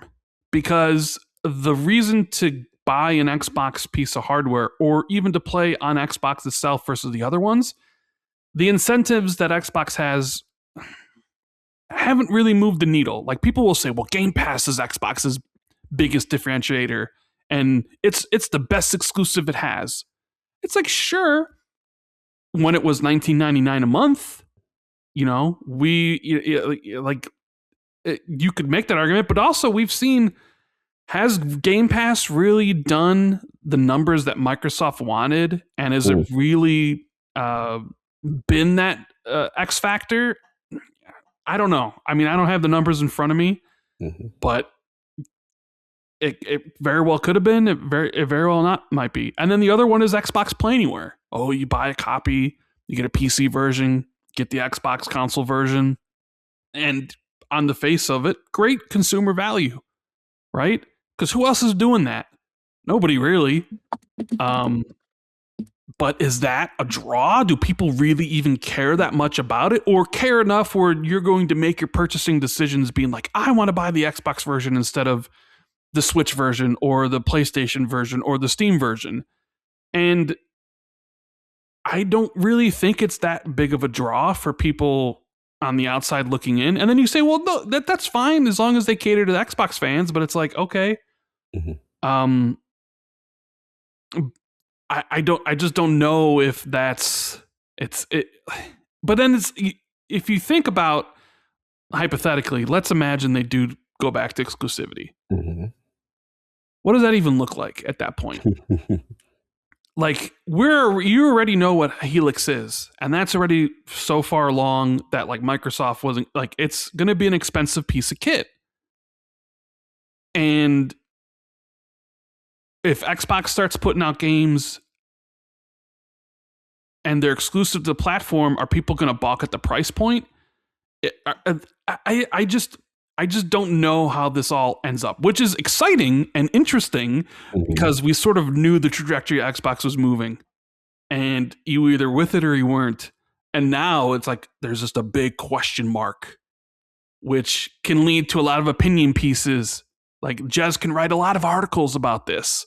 We can get a lot of airtime about, their decisions here and everything. And how does an Xbox who puts games on PlayStation who suddenly stops? Well, how does that affect the employees and their bonuses and the revenue that they would get from selling games on PlayStation if you suddenly took it away? How does that affect Game Pass and stuff? How has Game Pass and going multi-platform affected Xbox, the platform itself? Has it driven people away? Have people started spending less and less on the Xbox store? So I'm not surprised that they're having these discussions, because it's something that needed to be discussed. And as Jez always says, Microsoft is a data-driven company, right? Yes. Sometimes they're basically, like they're cold and calculating. They got to see it on that Excel sheet to really kind of make a choice. You can make the argument now that you have the data. You can say, okay, this is what we've made over on PlayStation, and this is, concurrently, like the state of the Xbox platform and all these sort of things, and presented in a data-driven presentation to people like Amy Hood or Satya, where you can make your case probably either way, because you can make numbers say anything you really want them to, being like, hey, I think this is a bad course. I think we need to pivot back to exclusives if we really want to have a platform. And then somebody could say, I think we continue to put our games everywhere because we need to compete with the Roblox of the world and the Netflixes of the world and the TikToks of the world. But then I would even argue, and Jez might disagree, you ain't competing with those, big bruh. It's over. It's done. You're never going to be able to compete with Netflix at this point in stage. And guess what? You ain't going to be able to compete with the Roblox either.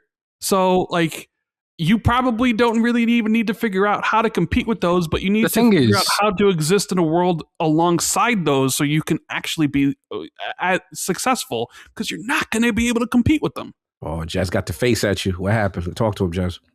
The thing is, it's not true. It is true. It's 100%. It's not true. Fight. Let's go.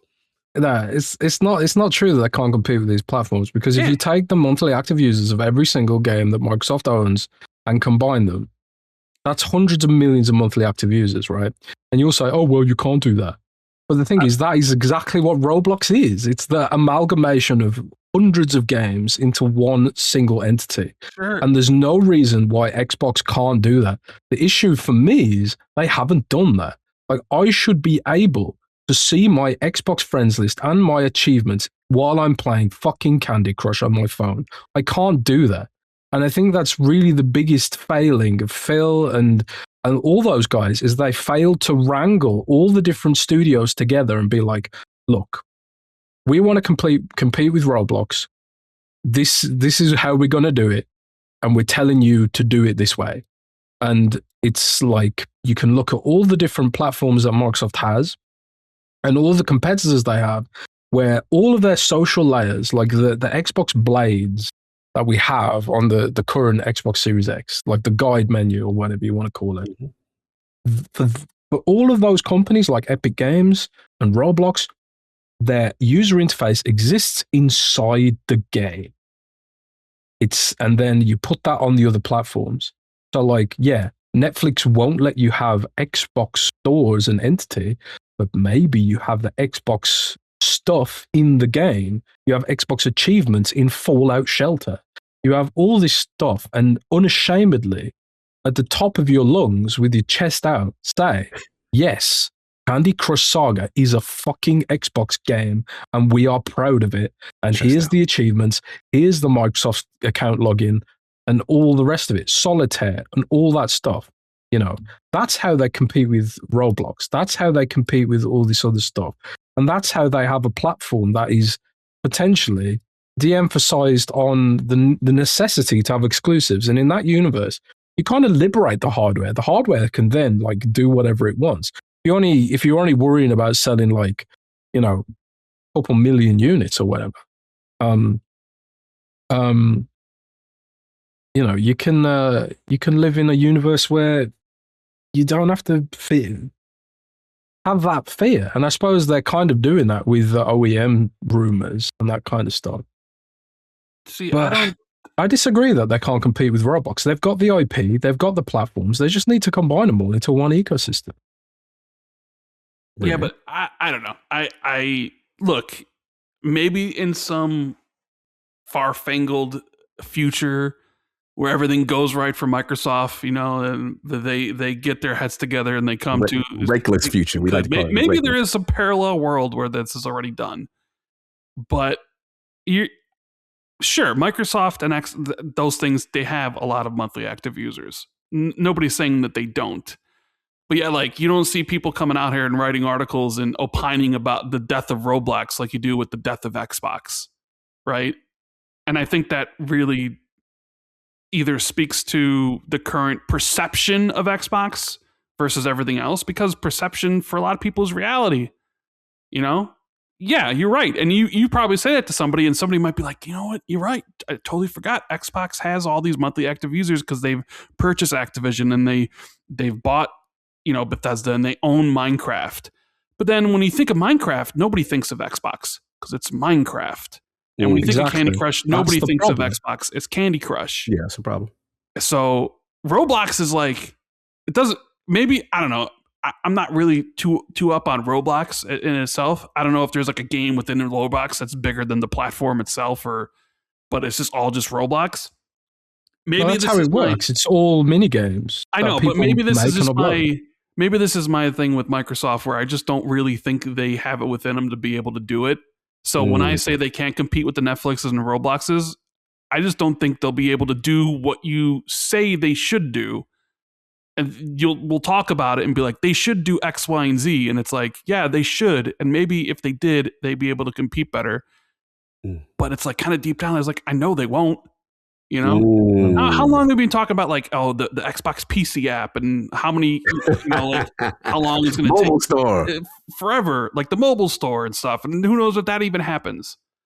But even like the discussion was more based on exclusivity with like, are we going to continue to put games on PlayStation? And I'm sure they look at the number and they have more data now, considering they've released more games on PlayStation. And you look at it and be like, what are the positives and the negatives? There are going to be people in the company, and we know this for a fact, that were very much against the idea of putting games on PlayStation. And there were people that were very much for the idea of Xbox being everywhere, of making as much money as possible. You know, like I don't think you can really have I don't know. I'm of the opinion. I'm of the opinion you got to choose. You're either a publisher and you have minimal platform support, and it's kind of just a token kind of effort of like, hey, we have the hardcore Xbox fans. Here's your Project Helix. Here's how to continue with your back compat and your library and stuff, but we don't expect much out of it. The focus for our teams will be the PlayStation and Steam versions because that's where we're going to make the most money and stuff like that. Or you pivot back to being more platform oriented, where you try to get people to come to you and you use your, properties and IPs to get people to buy from your store and to spend money with you and do those sort of things. I don't know if you can necessarily straddle that line very much, especially in an era where like everybody else isn't doing that. It's. But Rand, I mean, Asha told me it starts with me. It starts with me. Oh, and sure. Project Helix, I'm ready for the console, guy. What they call it, the console war homework. Is what Riley Morgan said. Hey, I'm really. I was told it's a renaissance. It's back to the renegade spirit. Well, yeah. I mean, look, Asha's going to do what she wants to do, and maybe for her legacy, and maybe exclusives come back. Maybe Gears E-Day is exclusive. Ooh, oh, see, that's renegade spirit. Maybe it is. Rand confirms. Confirmed. I'm just saying. Exclusive. Maybe it is because Forza Horizon 6 is. I mean, it's on PC, but like Xbox is on PC forever. But timed exclusive. Horizon 6 is a timed console exclusive, not on PlayStation for who knows, 5 months, 2 months, 6 months. We don't know. Gears can launch that same way, where maybe the port's just not ready, or maybe they decided at Xbox that, you know what, we're going to move more in this direction. Maybe we do. It's like, hey, Activision games will be multi-platform, but Bethesda games, if they're like something like Fallout, multi-platform, but like all the other stuff like Xbox Studios, maybe they'll all be, I don't know, because this is sort of thing where it's like there needs to be a consistent message, and like this is like even when they were doing the multi-platform stuff, it was just kind of like, well, it's 4 games now, and then it won't be Indiana Jones, and then it was Indiana Jones the next game, and then it was like all these sort of like whatever, I don't know. All I know is that it's very interesting, and personally, yes, what does Rand personally want? Gun to your head, let's go, challenge. As I've said before, I thought going multi-platform was the wrong move. Okay. Granted, it ain't my money. It ain't spending my money. You know what I'm saying? Like, I wasn't in charge. I thought it was a wrong move. I thought you're trading short-term gains for long-term damage. I've told that directly to people at Xbox that I thought it was short-sighted, but, whatever. Like, I'm not going to cry about it. I'm not going to spend every single waking moment on the podcast bitching and complaining about exclusives, because at the end of the day, it doesn't matter to me. Like, whatever. Like, so more people get to play those games and what have you. Oh, fine, whatever. It doesn't matter. But I will say, personally, I would love to see exclusives come back for the fucking chaos of it all. Oh, you want the world. You want this. You want to be messy. From The Dark Knight, some people just want to watch the world burn. I couldn't care less if like Blade was exclusive or Gears was exclusive. But you know what I'm here for? I'm here for all the drama that it would cause online, on YouTube, on podcasts, because people were making declarative statements about never this or whatever, that they would have to eat their words. I'm all here for that. I'd be sitting there eating my chips, being like, and my popcorn, being like, yes, this is what I want. I want the chaos. Okay. Yeah. All right. Look, I get it. I get it, man. I mean, let me jump in. This is a good one. Because Jez, you definitely opened the can of worms, and I understand exactly what you're saying. It's the hardcore console curmudgeon side of me, right? Who is selfish, who understands how the business has operated prior to this point. And there is value in exclusive. I've never been anti-exclusive. I've always said, hey, exclusives, it's what I grew up with. That's what I'm used to. But like you, Rand, when they made that decision, I'm just like, okay, I don't necessarily care for this, but it's not affected me to the point where I'm not going to get my games. Like, that's why, like I said, at the end of the day, I'm on a platform I want to be on, services I have, and the games are where I'm at. If someone else is playing it, how does it really affect me? That was just an emotional response to that. But I do understand brand damage. And I do understand, when you do that, then people say, okay, what's the reason to have your platform? And the thought process at the time was, okay, this is them transitioning out. They're telling us softly with 4 games become more, and then this is your way to get out of the game. We've been hearing this since the Peter Moore days when I talked to him about, him wanting to get out. They were talking about ways they could think about getting out the console market back then, which I thought was very interesting because we all feel the 360 era was peak, you know what I mean, as far as that is concerned. Now I look at it like this. With the Asha situation, I have to admit, it's interesting. The fact that it's just being discussed. There must be something internally that's telling them, should we continue with this? Let's reevaluate what the past regime was doing. Now, my argument, and I kind of alluded to this last Duke and the last couple of Dukes, because look, I loved it. Don't get me wrong.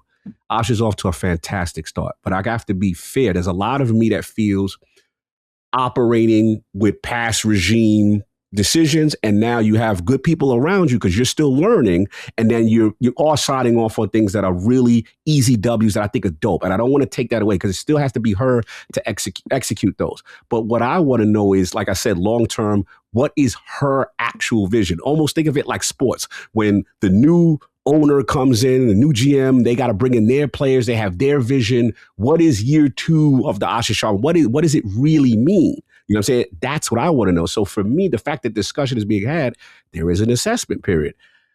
Look, it's tough because we understand live service. At least, you're playing Marathon, right? We know Marathon, for it to succeed, it has to be everywhere. It just has to. You can't have a live service game, to me, in this day and age, or multiplayer game, and not for it to be anywhere. So there's a part of me that says live service has to stay where it is. But there is a part of me that goes, I don't know, just like single player, how does that really work? How does that affect it, especially if you're not getting the big returns? And maybe the cost of porting and stuff like that. Is it a timed exclusivity thing? Is it we're back to case by case basis, based on, the actual title? And then also what your studios are actually capable of, from a porting standpoint, because I feel we're in this transitionary period where I think we're timed exclusive. You used that term. Was it like accidental or by I forget, it was a term you used that I love. Incidental.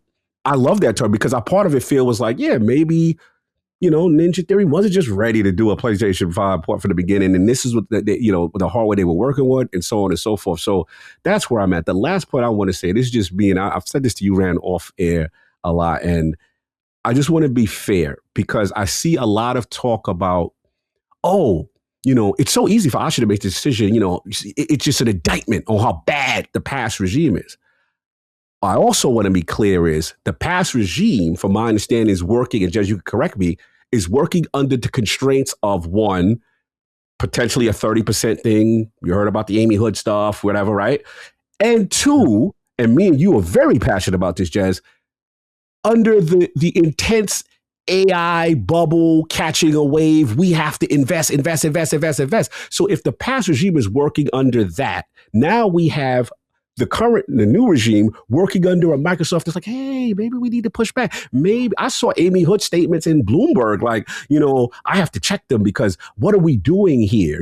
What's going on here? So again, I'm seeing some changes, like they may be in trouble. Because again, like in sports, Ren, as the cops go by, we know in one thing, you could fire all the players and do all the stuff and say they're responsible for how bad something is. The next regime, if you fail again from a corporate level, from a revenue level, they're going to be looking at you, at your decisions of how crazy maybe you went with AI, you know what I'm saying, and stuff like that. And that reflects now on the thing. So I find it very interesting that all of a sudden Satya's back where, the Xbox ecosystem is very important. I thought that's interesting. So I just think it's all these things to consider in the new generation, that they're operating with a new kind of lease on life and changes from a top level philosophically that may be also affecting the decisions. Jez, I see you shake your head. I just want to let you get on that if you feel. No, I mean, I wrote an article about, did I write an article? I can't remember.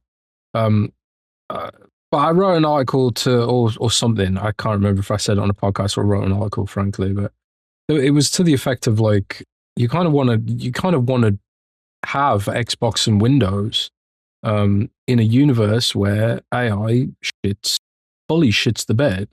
And this AI stuff, like everyone's talks like it's a definite thing. It's definitely happening. It's definitively, what the future is. But I don't think it's going to be like this all-encompassing thing like a lot of people think it is. Like the huge issue with AI is that it is just a parrot of existing information that's out there. It can't formulate an original thought. And that puts a hard limit on what it can actually do and what it can actually achieve. And this is kind of like, it's what people are slowly starting to realize who actively, study this stuff.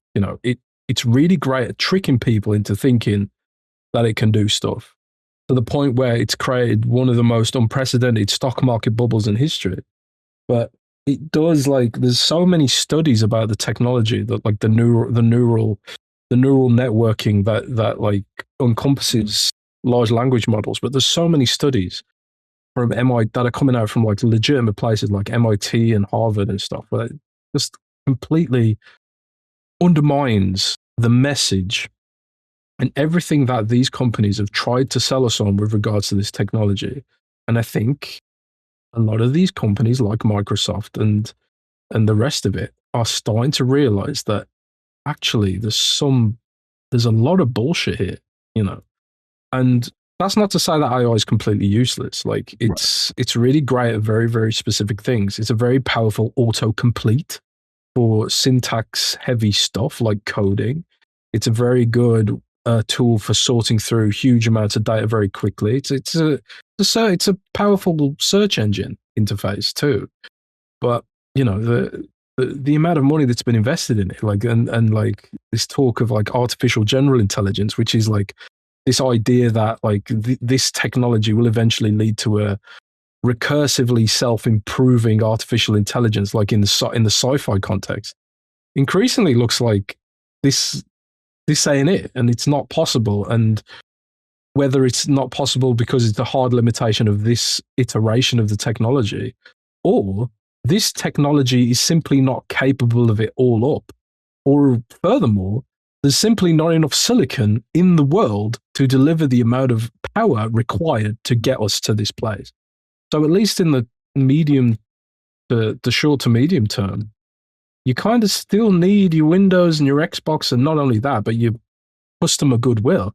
I mean, this is kind of getting off topic slightly, but I don't know if you guys saw that Sam Altman's house was attacked twice last week.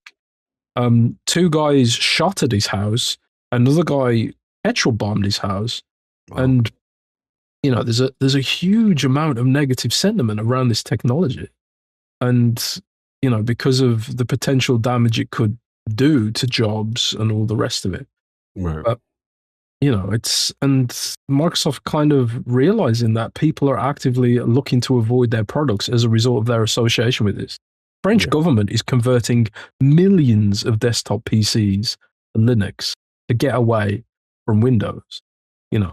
That is an absolutely unprecedented amount of tech that is no longer going to be running on Windows systems. And that's a combination of negative, I think, bad will that Microsoft has created around its security regime from underinvesting, chasing margins, i.e. what Xbox has been negatively impacted by. But also, the geopolitical aspect is undeniable too. But also like this neglect of Windows, and you can't look at that in a vacuum. Like the neglect that we've seen in Windows is the neglect that we've seen in Xbox, and even neglect we've seen in Azure's security regime, because Azure's had some very prolific hacks over the last few years. And all that is a result of nickel and diming, pushing the margins, chasing the shareholders, and ultimately delivering an inferior product. So how is this relevant to Xbox? We've seen it with Windows too. Satya has been very hands-on with the way Windows and Xbox has been run this year. And it's kind of looks like, things are changing there. But I suppose It really does depend on how much of a factor exclusives, I suppose, can actually move the needle for Xbox at this point. Yeah, we're going to see. I This don't is definitely a interesting timeline to see that. Like I said, it's being discussed, and yeah, we'll see how they handle the multi-plat stuff and all that stuff. I did want to add this other portion of it, which was the fact that besides the exclusivity, saying that was being talked about. Another thing he talked about was kind of like the day one Call of Duty, on Game Pass, and that's a big one. And as far as obviously we know about the ABK deal, we know about the effect of it inserted into Game Pass. And then one thing you said, if they take it out this year, it's a possibility. What you heard, you think that they reveal some of the cracks in the strategy, the integration of Call of Duty into Game Pass could have hurt the franchise. Call of Duty is going to vacuum up a lot of that revenue, even in an off year. Call of Duty is so big that it sort of harms Game Pass. But at the same time, the idea if you don't have to buy Call of Duty and get it for cheaper, also kind of hurts Call of Duty in reverse. And we got a write-in for that. Shout out to Dan XL. He says, "Hey Dukes, if Xbox does indeed remove Call of Duty from Game Pass, don't you guys think this creates a slippery slope? They could simply use the same excuse for the next AAA 9-figure budget game. For me, Game Pass needs to be an all or nothing approach. Other streaming services like HBO don't charge a la carte for House of Dragon, nor do they paywall their most premium content behind a higher tier. With recent rumors that there is less pressure to meet the 30% profit margin, this decision would make even less sense. Thanks for the great show as always." Jazz, obviously this is something you again talked about. So what is your response and the impact of potentially like Call of Duty be removed from Game Pass?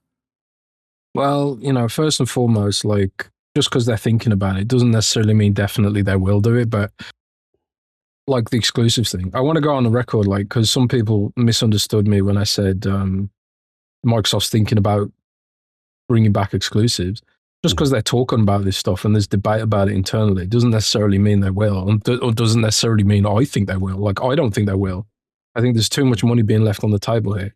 Because it is ultimately about money, and this is the same. The same is true with this Call of Duty stuff.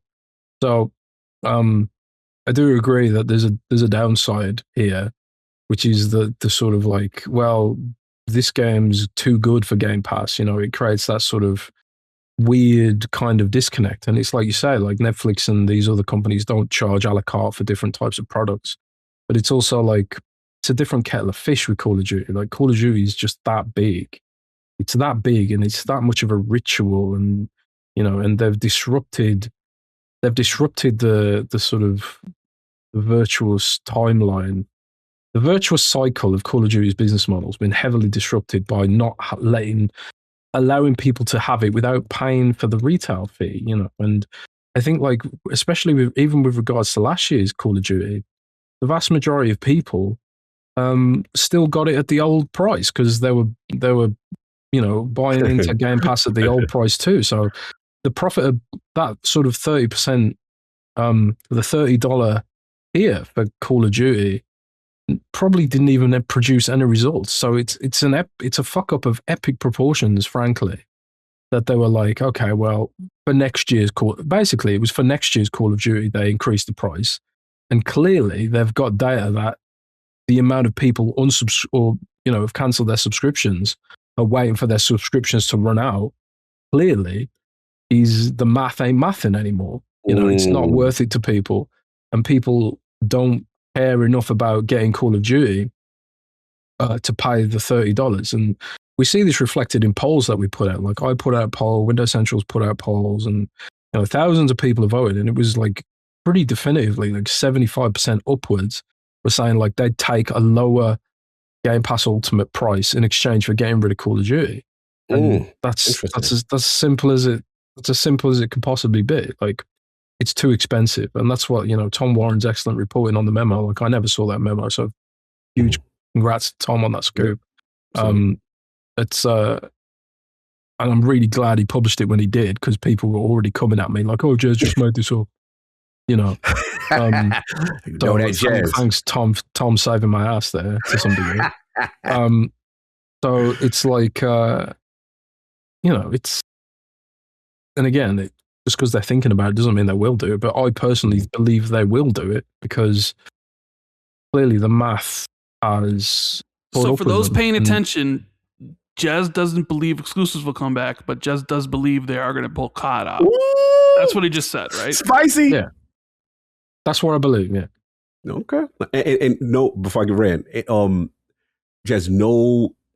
This is one discussion that came at ILP, and again, I don't know if you can answer it or not, but got to bring it up. There was discussion about the legal ramifications. Like there was some discussion that it couldn't be allowed to be done because of the FTC. Is there any truth to that? No, there's no truth to that.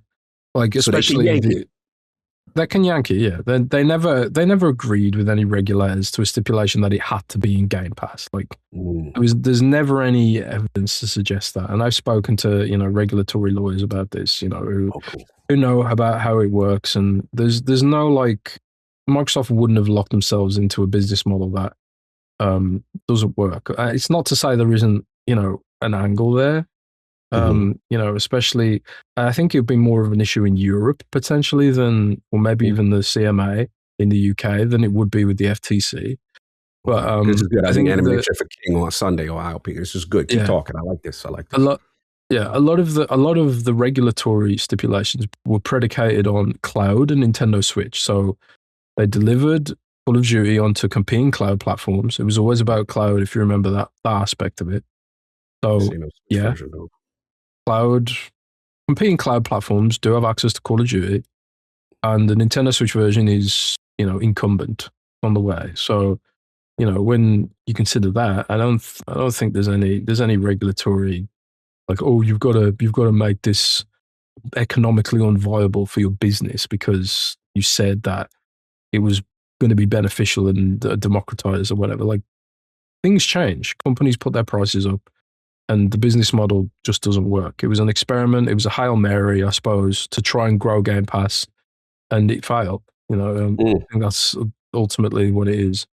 People didn't come into Game Pass in the numbers that it would have needed to receive to offset what you have to charge back to the studio for making Call of Duty. So I think it's just a simple case of the math don't math. And the experiment failed, and they're going to pull it back, and Game Pass is going to go back down to a more reasonable price. But Rand said something scary on the podcast, which was what did Rand say? Because you know how he always do. Yeah, he says scary things. He said, what if they always breaking stuff. Yeah, he said, what if they pull Call of Duty and don't put the price down? Well, I with said the worst of both worlds. I said, yeah, I did say that. Be like, what if they pulled COD from day one and then still kept the price at $29.99? They would get utterly flamed to all hells doing that, which they won't. I mean, Asha's been talking to Netflix here. What if she put Netflix in the place? What did you say? Project Triton? What is it called? Whatever that is. I mean, her comments, like short term stuff might be pulling out COD to make the price cheaper, because clearly they must have data, and we know Mike mentioned this before, data-driven company. Like, hey, we put Call of Duty Day One in there, and they really talked about Black Ops 6 and how it did all these numbers and figures, and then they didn't really mention anything about the next Call of Duty game, because whatever, it didn't do very well. So it's like, damn, but then we lost out of all this money because all the Xbox players who used to buy the game are now signing up to Game Pass, and it's just like, are we leaving a lot of money on the table? Which is almost like the discussion about exclusives. Like, are we leaving money on the table by not putting stuff over there? Like, we need to have that conversation. But I've always, like, part of the reason why there was a lot of anger towards the price hike was it was more than anybody anticipated. 50%. Yes, 50%. And it included things that, for a lot of people, it felt like, listen, I'm not paying for other people's enjoyment. You know what I mean? Mm-hmm. Like, it's $29.99. I have zero use for Fortnite Crew. I have zero use for Ubisoft Classics, right? And it felt like I'm now subsidizing other people's enjoyment in the product, where it's like, which, I mean, you always sort of are, but I'd fine with it if it was $19.99. You know what I mean? Like a price I'm comfortable playing. Like, okay, sure, whatever. Fortnite crew. I mean, I didn't even really ever use the EA stuff because I was playing EA games day one. So I was essentially paying for other people, which was fine because the price was low enough where you're good with it. But to get it up to that price point, I was like, I feel like I got nothing. And which I shouldn't really say that because like they did promise to have 75 day one games, which was like a 50% increase or what have you. But yeah, like they considering the Call of Duty and how much money this costs and whatever how many subscribers it pulls from Game Pass, they must really feel like the cost is too high. And with Tom Warren reporting that the price increase was majority because of they had to put COD in there, that if you wanted to lower the price, what is the first thing you consider pulling? Call of Duty. So if you do decide to not have Call of Duty day one anymore, okay, what's the new price of Game Pass at that point? You know, $24.99? Is that enough of a drop? $19.99 if you go back to the original price? Do you go somewhere in between, like $22.99, where it's like, okay, well, we do have to pay Epic for Fortnite crew and stuff, and there's inflationary considerations here, and it's in between those two. So is that a better price point? Would people be happy?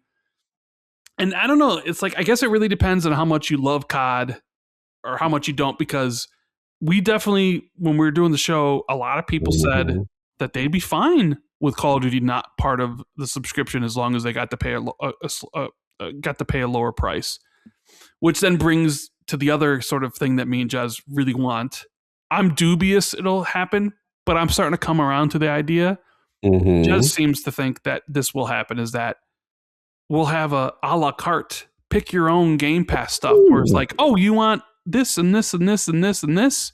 Then you can sort of mix and match your own Game Pass things. Like for me, I'd be like, cloud gaming, get rid of it. Don't want to pay for it. Never use it. Remove that from my cart. Plastics, remove it. EA's remove it. And I get that out of my Asha Instacart that way. Yeah, I'd pick and choose like a list of like each thing's here. Like, oh, if you want Call of Duty in here, it's $8. If you want, and then you'd be able to pick and choose and then come to your own sort of thing. I think that would be a very consumer friendly version of Game Pass. I mean, I hope it's something they consider, but I'd be very curious to see how Asha transforms Game Pass in the future, because I do agree with Jez. I think they're going to pull COD, and I think they're going to lower the price. The question is how much. Yeah. So, I wouldn't be surprised if that happens soon. I mean, she mentioned that it was going to happen, or like, somewhat. I don't think it's one of those things where we have to wait till the end of the year for Call of Duty to happen, where like the price changes. I think I wouldn't be surprised. Maybe even the end of the month. Oh, yeah, good. I don't know. Okay.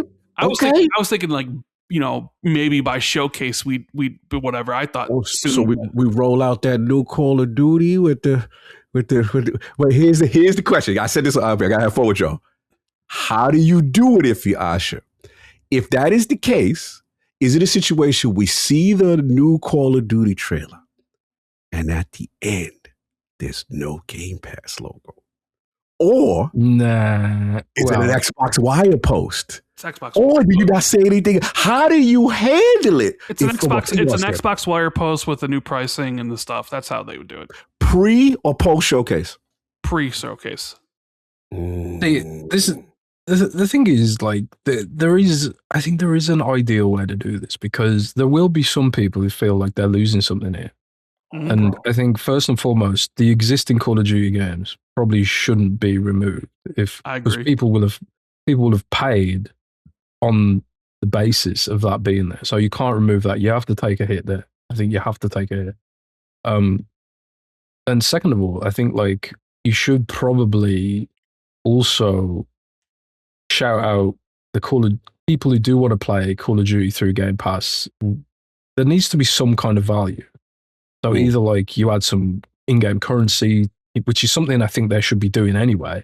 Like if I'm subscribed to Game Pass, I should get free currency in Overwatch, Diablo, all the games, Call of Duty. But like there's there's so much like cosmetic DLC they're sitting on, which they could throw in as part of like a, an olive branch. Like, yeah, we screwed up here, and this isn't to say like Call of Duty's, too good for Game Pass or the other way around. So like there needs to be some form of compensation, I think, for the Call of Duty community who did end up playing it through Game Pass, and then like I suppose also outline what you plan to do next, which I suppose I would hope is this sort of, and the Netflix guy sort of hinted at some of this stuff, and the new code names for Game Pass, like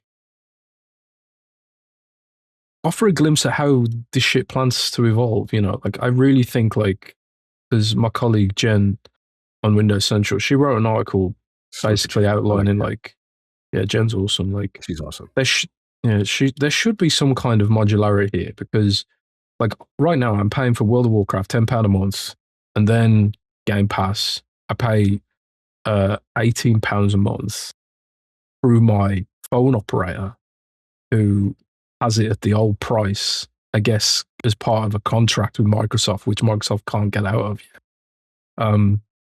So, but like it also just feels weird. Like, why can't this all be part of one subscription?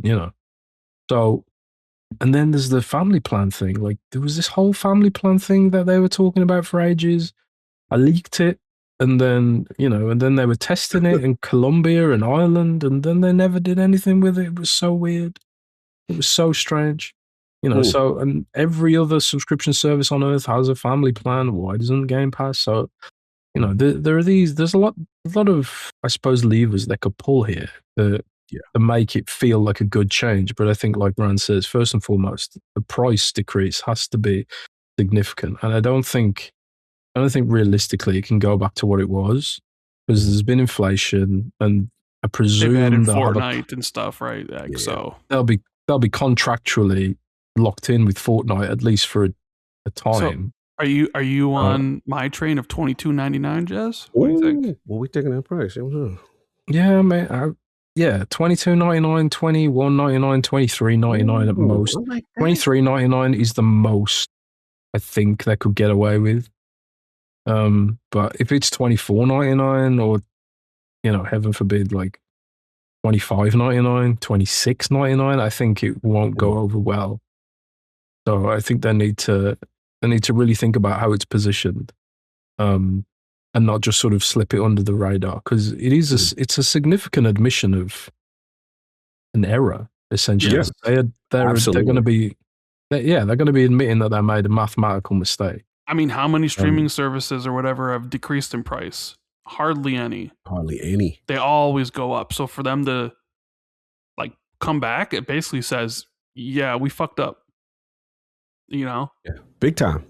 Yeah, now this is great discussion. And if I jump in, this is going to be interesting, because to your point, this is the biggest admission of the failure of the Game Pass era. You know what I'm saying? As far as the shot, and I'll use a sports analogy, Rand. We Bulls fans, right? Mm. And we loved us some Derrick Rose. Right? Remember that era? You know what I'm saying? And the only thing at the time, we was like, man, if you could just pair another superstar during prime D Rose, what could have that been, right? Mm-hmm. So there's a part of me that looks at the past regime and say, the Phil era, and say, look, I'm never going to be mad at you, because I feel like peak Phil was probably like post Bethesda acquisition. Everything's cooking. Game Pass is, you're getting numbers, the console selling, you got the studios, churning out stuff. You come off of, I believe it was what, the year was the year that, Halo, Forza Horizon 5, Outriders. Yeah, that's like peak. And you're like, oh my God, I see it. I see the vision. Now you say, we get one more player, right? Now we change the game. That's how I look at it. And they shot for their shot for, quote, I'm going to say it was LeBron, his APK or whatever. And it just ain't work out. And it just didn't work out. And now whatever internal metrics you had to say, okay, we have 100 million Game Pass subscribers, then the math's mathing. But to Jez's point, the math's not mathing. They didn't get that for whatever reason. There's no excuse. I'm not in the business of making excuses. It didn't work. But I'm never going to be upset at the shot. You took it. You went for it. but it didn't work. And to me, this is the biggest admission of it, because Call of Duty, we see how integral it is. The minute they don't hit the targets, services and revenue, goes down. The minute when Black Ops 6 did hit the target, we thought it would be even, at least I thought it would be more substantial. They were above at the time, but I was just like, man, they're so dependent on this. And now Asha has to look at this with an even keel. This is where I feel her not being married to the gamer culture sometimes maybe could be beneficial, and this is why I look at her experience from an Instacart and say, okay, how do we get more users here? And I love the fact she said, yo, this is, we're going to get into, too expensive, but as far as the Call of Duty part, it's clearly the albatross. And Jez, I think you're cooking when you said it kind of hurts each other in reverse, right? And I got to shout out Cobra Command on this. He's always said this. Colin has always said, like, hey, how does that work with, them not getting a retail sale of Call of Duty, right? And now people going to the service, and we all admit it, with the shot that the past regime took, if Call of Duty doesn't move the needle, nothing will. And clearly it is seen that nothing has moved the needle in terms of that thing. So now it just comes down to the price. I love your idea about tier options. I love about, what I'm gonna call it, Game Pass, Instacart, or whatever, Asha Cart, whatever. If you gonna allow me to pick and choose, yeah, because no, thank you, Cloud. Yes, please, Xbox exclusives. You know what I'm saying? And I'm cool with Call of Duty. Look, I haven't played Call of Duty games in years. Only the years that it now has been in the service, I could care less. The dual bros, they could get that, and it'd probably be beneficial to those guys, to Xbox, Microsoft, for people to pay for it. Now, the issue is going to be this, and I know I get a lot of slack on this ILP, like I'm hating on Asha. I'm just saying, right now you got a lot of easy W's and great stuff. This overall is a net positive. But what I will say, Jez, is that there are going to be people that go, what do you mean you taking Call of Duty away from us? Right? How do you navigate their negative PR? Because one thing you can say about Phil and the past regime, they were able to get in front of stuff. And that's probably one of the strengths of the curse is, bad news, the fact that he was able to get in front of it, I want to see how she handles that first negative big reception, because there are going to be people that's going to say, yo, that's not cool. I signed up for this, and now you're changing that. And how do you word it, that you're still on your overall goal of what you're trying to accomplish? I think that's going to be interesting. And the only thing I'm concerned about is that, which I think is a positive for her, is that by removing Call of Duty, there is a part of me that thinks that it does help Game Pass discoverability for the other games. You know what I'm saying? Because Call of Duty, it wasn't albatross in there. And we'll see. You know what I'm saying? That's just what do you guys think about that? That's my final thing before we move into the final part, which is about the the price itself. But what do you guys think about, like, the negative aspect and, the admission of the past regime, like, this is a failure? Well, I think, like, having Asha as a new face of the company kind of helps it a bit. It's why I said, like, they should sweeten the deal by throw some COD points in there or something, make sure the old games will remain available. Because at least, like, they're not, technically, you're not losing anything. You lose next year's COD, or this year's COD rather, which nobody knows if it's even going to be good, right? So I don't think there will be much negative blowback necessarily. Okay. But, like, what about the dude bros, Jez? You promised me. I suppose, like, some people would be like, well, this was supposed to have all Xbox games, and now you've kind of broken that covenant, right? So now it would be like, I suppose, like what Rand said, it could be a slippery slope where other games they decided too good for the service, But, yeah, well, at some point, be like, Forza Horizon 6. Well, which we know is coming, but I'm just saying, like, Jez is right, where it's like, well, we did it with COD. There wasn't a big blowback. Minecraft's too good for the service. Hey, Fallout 5. Too good for the service. Too good for the service. I mean, I suppose they need to get out ahead of that, as well. Mm-hmm. If that becomes a talking point, but I think mostly this is a win. So if the price comes down, obviously, the price has to come down. I think it's ultimately a win. Mm-hmm. I think when you look back at, like, what happened last year with the price increases, it was just a price increase after price increase after price increase. It was like the console is now $50 more expensive.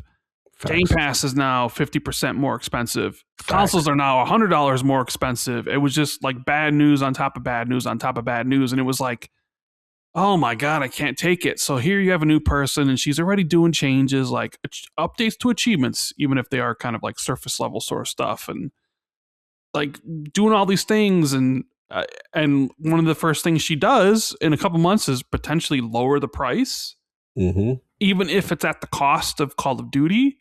Some people might be like, you know what? I'm happy with the lower price because I don't really play COD like that, or like, especially like the last COD I did play on the service was awful. So I think there will be more positive headlines than there will be negative ones. Not to say that there won't be negative ones, because then people will talk about, has Game Pass already failed because they had to lower the price and remove Call of Duty? The experiment didn't work. People, I'm sure Colin will be like, Colin was right. Right? Oh, Colin will be outside. So Commander will be outside with this one. So told y'all. But it's definitely, I think the sentiment will be mostly positive. I mean, what was your poll, Jazz, when you did a poll on Twitter? Yeah, I said like 75% of people roughly were like, yeah, pull it out, lower the price. Yeah. So and I think like the thing is that there is like, if you look at other streaming service business models, there is precedent for what Microsoft's done here. Like, and Spotify operated at a loss. I think it was for 13 years. They kept having to raise capital and raise capital and raise capital. And it was always like, we need to change the entire world's habits around music consumption. And Spotify has done that now. Killed CDs. They've basically killed the concept of ownership of music. And it took them over a decade to do that. Now, I suppose like with regards to Game Pass, there was probably a thought process of like, can we do the Spotify thing where we just completely run this as a sort of user acquisition kind of thing, and it becomes this monetary black hole forever. But Microsoft doesn't have this kind of opportunity where they can just go and ask venture capital and sell off bits of itself in order to keep funding this. They don't have the same business, structure in order to keep running Game Pass at a deficit, try and change the entire habits of the entire world in order to, make it viable. And I think Call of Duty really was the Hail Mary, where it was like, if this is ever going to become a habit for people, it's going to be via something like Call of Duty. And clearly that just didn't happen. Like, I think like they, just like you said, they took a shot and it didn't pan out. So, but I suppose like they will need to ensure that they sort of, I suppose, get out ahead of some of the negative kind of questions, which will be like, are you going to start removing shit now? That kind of thing, right?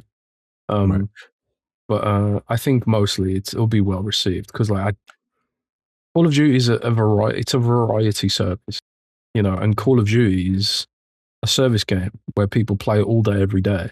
It kind of goes against what Game Pass is, which is like trying out lots of different games, not playing something in perpetuity.